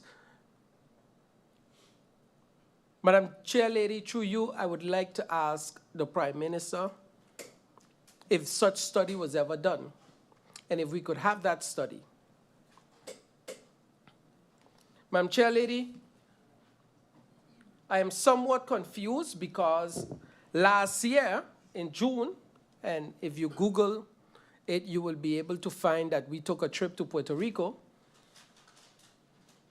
I can't see where and how the containers could be here in 6 weeks. So I would like to see that, because that is like, and let's not go there. We are talking about a minimum of 3 months. So let's not fool the people. Madam Chair Lady, again, I'm going to refer to a comment made by another member of Parliament that said he's going to give the UP party a pass. And I thank him again for that pass. But I want to bring to light what we did while we were in that Ministry of TIAT. We made sure, look at that energy plan and put things in place and move forward, asking the right questions, so we could eventually, we should not have been in this position we are today.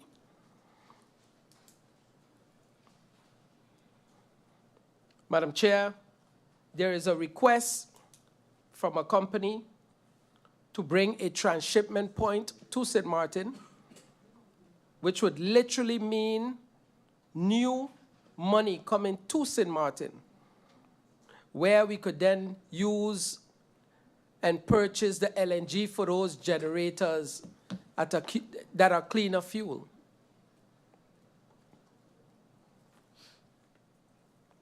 The department or the Ministry of TIAT, which holds the responsibility of economic affairs, should be looking into solutions and ideas to make money for St. Martin. So while we are out there claiming that we're looking for all and creating new investigations, I have an investigation that I'd like the Minister of TIA to look into, which is the price gouging of salt. And if you don't know what gouging is, price gouging, please Google it.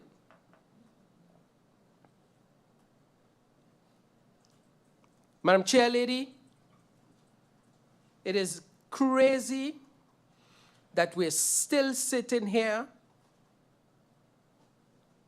almost 4 hours into a meeting, and I can't walk away and tell the population what is going to happen, how long it's going to take, when it's going to happen, what it's going to cost them, because this will drop on the laps of the people of St. Martin. We know that business 101, you pass your cost straight down to the consumer.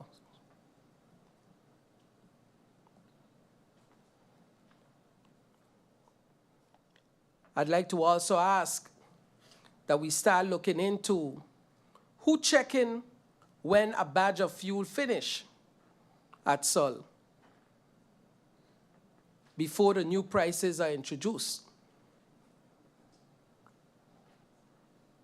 Because I did ask about that while in the ministry, and all kind of funny stories were given, and it was going to be looked into. I hope that is something that the new government picks up, because impossible you could tell me it costs $1 today, and it finished fast because the 150 badge is ready to be used.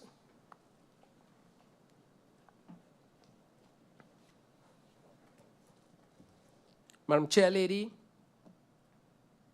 I'm extremely disappointed because I know we as a country, we can do better. Bonaire has not had an outage in the last 5 years. Google that too. Why is that? There's enough out there for us to look into, Madam Chair Lady, to the Prime Minister, for us to be able to do better.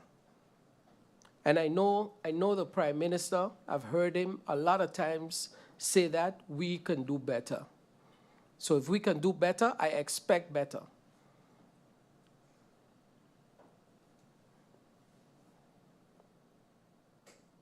I'm even sitting here asking myself if it makes any sense, because it all seems like a joke. Everyone is smiling and grinning. So pay attention. Once the answers come back from the questions asked, then we'll be able to move forward. Thank you, Madam Chair Lady. Thank you, MP La Cruz. The next MP up to speak is MP Roseburg. MP Roseburg, you have the floor. Thank you, Madam Chair. I thought I was done with my questions, but seeing that my dear colleague before me made some pointers, I would like to ask for clarification. My dear colleague came with a whole packwork of documents where he referred to different motions that were passed in the past, and then I'm asking myself, if that's the case, what did the previous ones that had those motions, or the motions that were passed, do to ensure that the government would follow up on those motions? On the other hand, I'm hearing my dear colleague also saying that a lot was done in TIAT when he was there. But then I'm asking myself the same question when I went through the document, and maybe I missed it, and then those questions can be provided to Parliament. But what was done within Parliament? Because TIAT, the ministry side, but were there also specific questions asked within Parliament by the same party in that regard? I just want to be clear about it, because I didn't see those specific questions or did that have to do with the fact that they were also part of a coalition back then? I'm just asking a question, seeing that we are stating that we're here for the public of St. Martin and all the people of St. Martin. Other than that, I also want to get clarity on the question through you, Madam Chair, if there were other, I got information that other companies reached out previously to assist G.E.B.E. Within the kingdom, but that they have not received any reaction from G.E.B.E. So I'm referring to other parties within the kingdom that directly reached out to G.E.B.E. but did not get the answer, and it was in regards to assisting G.E.B.E. So I would like to know if the Prime Minister is aware of that, and if not, if it can be looked into why no answers were given to the partners within the kingdom. And then we can look at Curacao, Aruba, and also the Netherlands. Those were my questions to you, Madam Chair. Thank you, MP Roseberg. MP Kotai, you have the floor. Thank you, Madam Chair. Just for my last question, to include the logistics around the load shedding in particular areas affect certain businesses. Are we able to receive and do our own overview in the logistics on how they decide to load shed in said particular areas? For example, the Simpson Bay stretch, many establishments without generator can operate in the day hours without electricity for the 2-hour span, but in the night hours, they are fully dysfunctional, leading to a loss of income. Thank you, Madam Chair. Thank you, MP Kotai. Thank you, members of Parliament, for your questions. Prime Minister and Acting Minister of Romi, I just want to briefly add the following 2 questions and 1 comment. Prime Minister, I sent you an official letter regarding a national risk assessment of and on St. Martin. And I just want to highlight that request. Listening to several comments being made in the context of G.E.B.E., etc., one of them being safety, another one being natural disasters. So I just want to ask your urgent attention for the request to have a national risk assessment done of and on St. Martin. Secondly, Prime Minister, in documents received in answering questions from Parliament, again, I want to go to this matter of renewable energy. And it is stated that the government has approved, this is an answer by government, the government has approved a roadmap for the transition to renewable energy. It does continue to say, however, the plan still lacks key information from G.E.B.E. But if the government approved a roadmap for the transition to renewable energy, my question is, why can this roadmap not be shared and with Parliament? Because all the discussions surrounding the timing of a transition to renewable energy, but apparently the government at some point, and I guess these questions or these answers go back some time as well, although they are the second set of questions as posed in the meeting of March of 2024. Then can we receive that roadmap for the transition to renewable energy? And Prime Minister, I thought I understood you to say that I'm just repeating now, the power boat includes the option or includes the provision of fuel. And I would ask if in the information that you have or that you might receive, can a comparison be made with a power boat that also includes fuel, if I understand it correctly to be the case, and current production, including the cost of fuel. So what's happening right now in GB, if that comparison can be made. I just wanted to add those few questions, Prime Minister, and I am now, ladies and gentlemen, going to break for 1 hour until 4 p.m., allowing the Prime Minister and Minister to go over the questions, decide which ones can be answered now, and then have those answers and decide on the others. So, members of Parliament, ministers, public of St. Martin, we are going to adjourn for 1 hour, and I would say until 4 p.m. Meeting adjourned.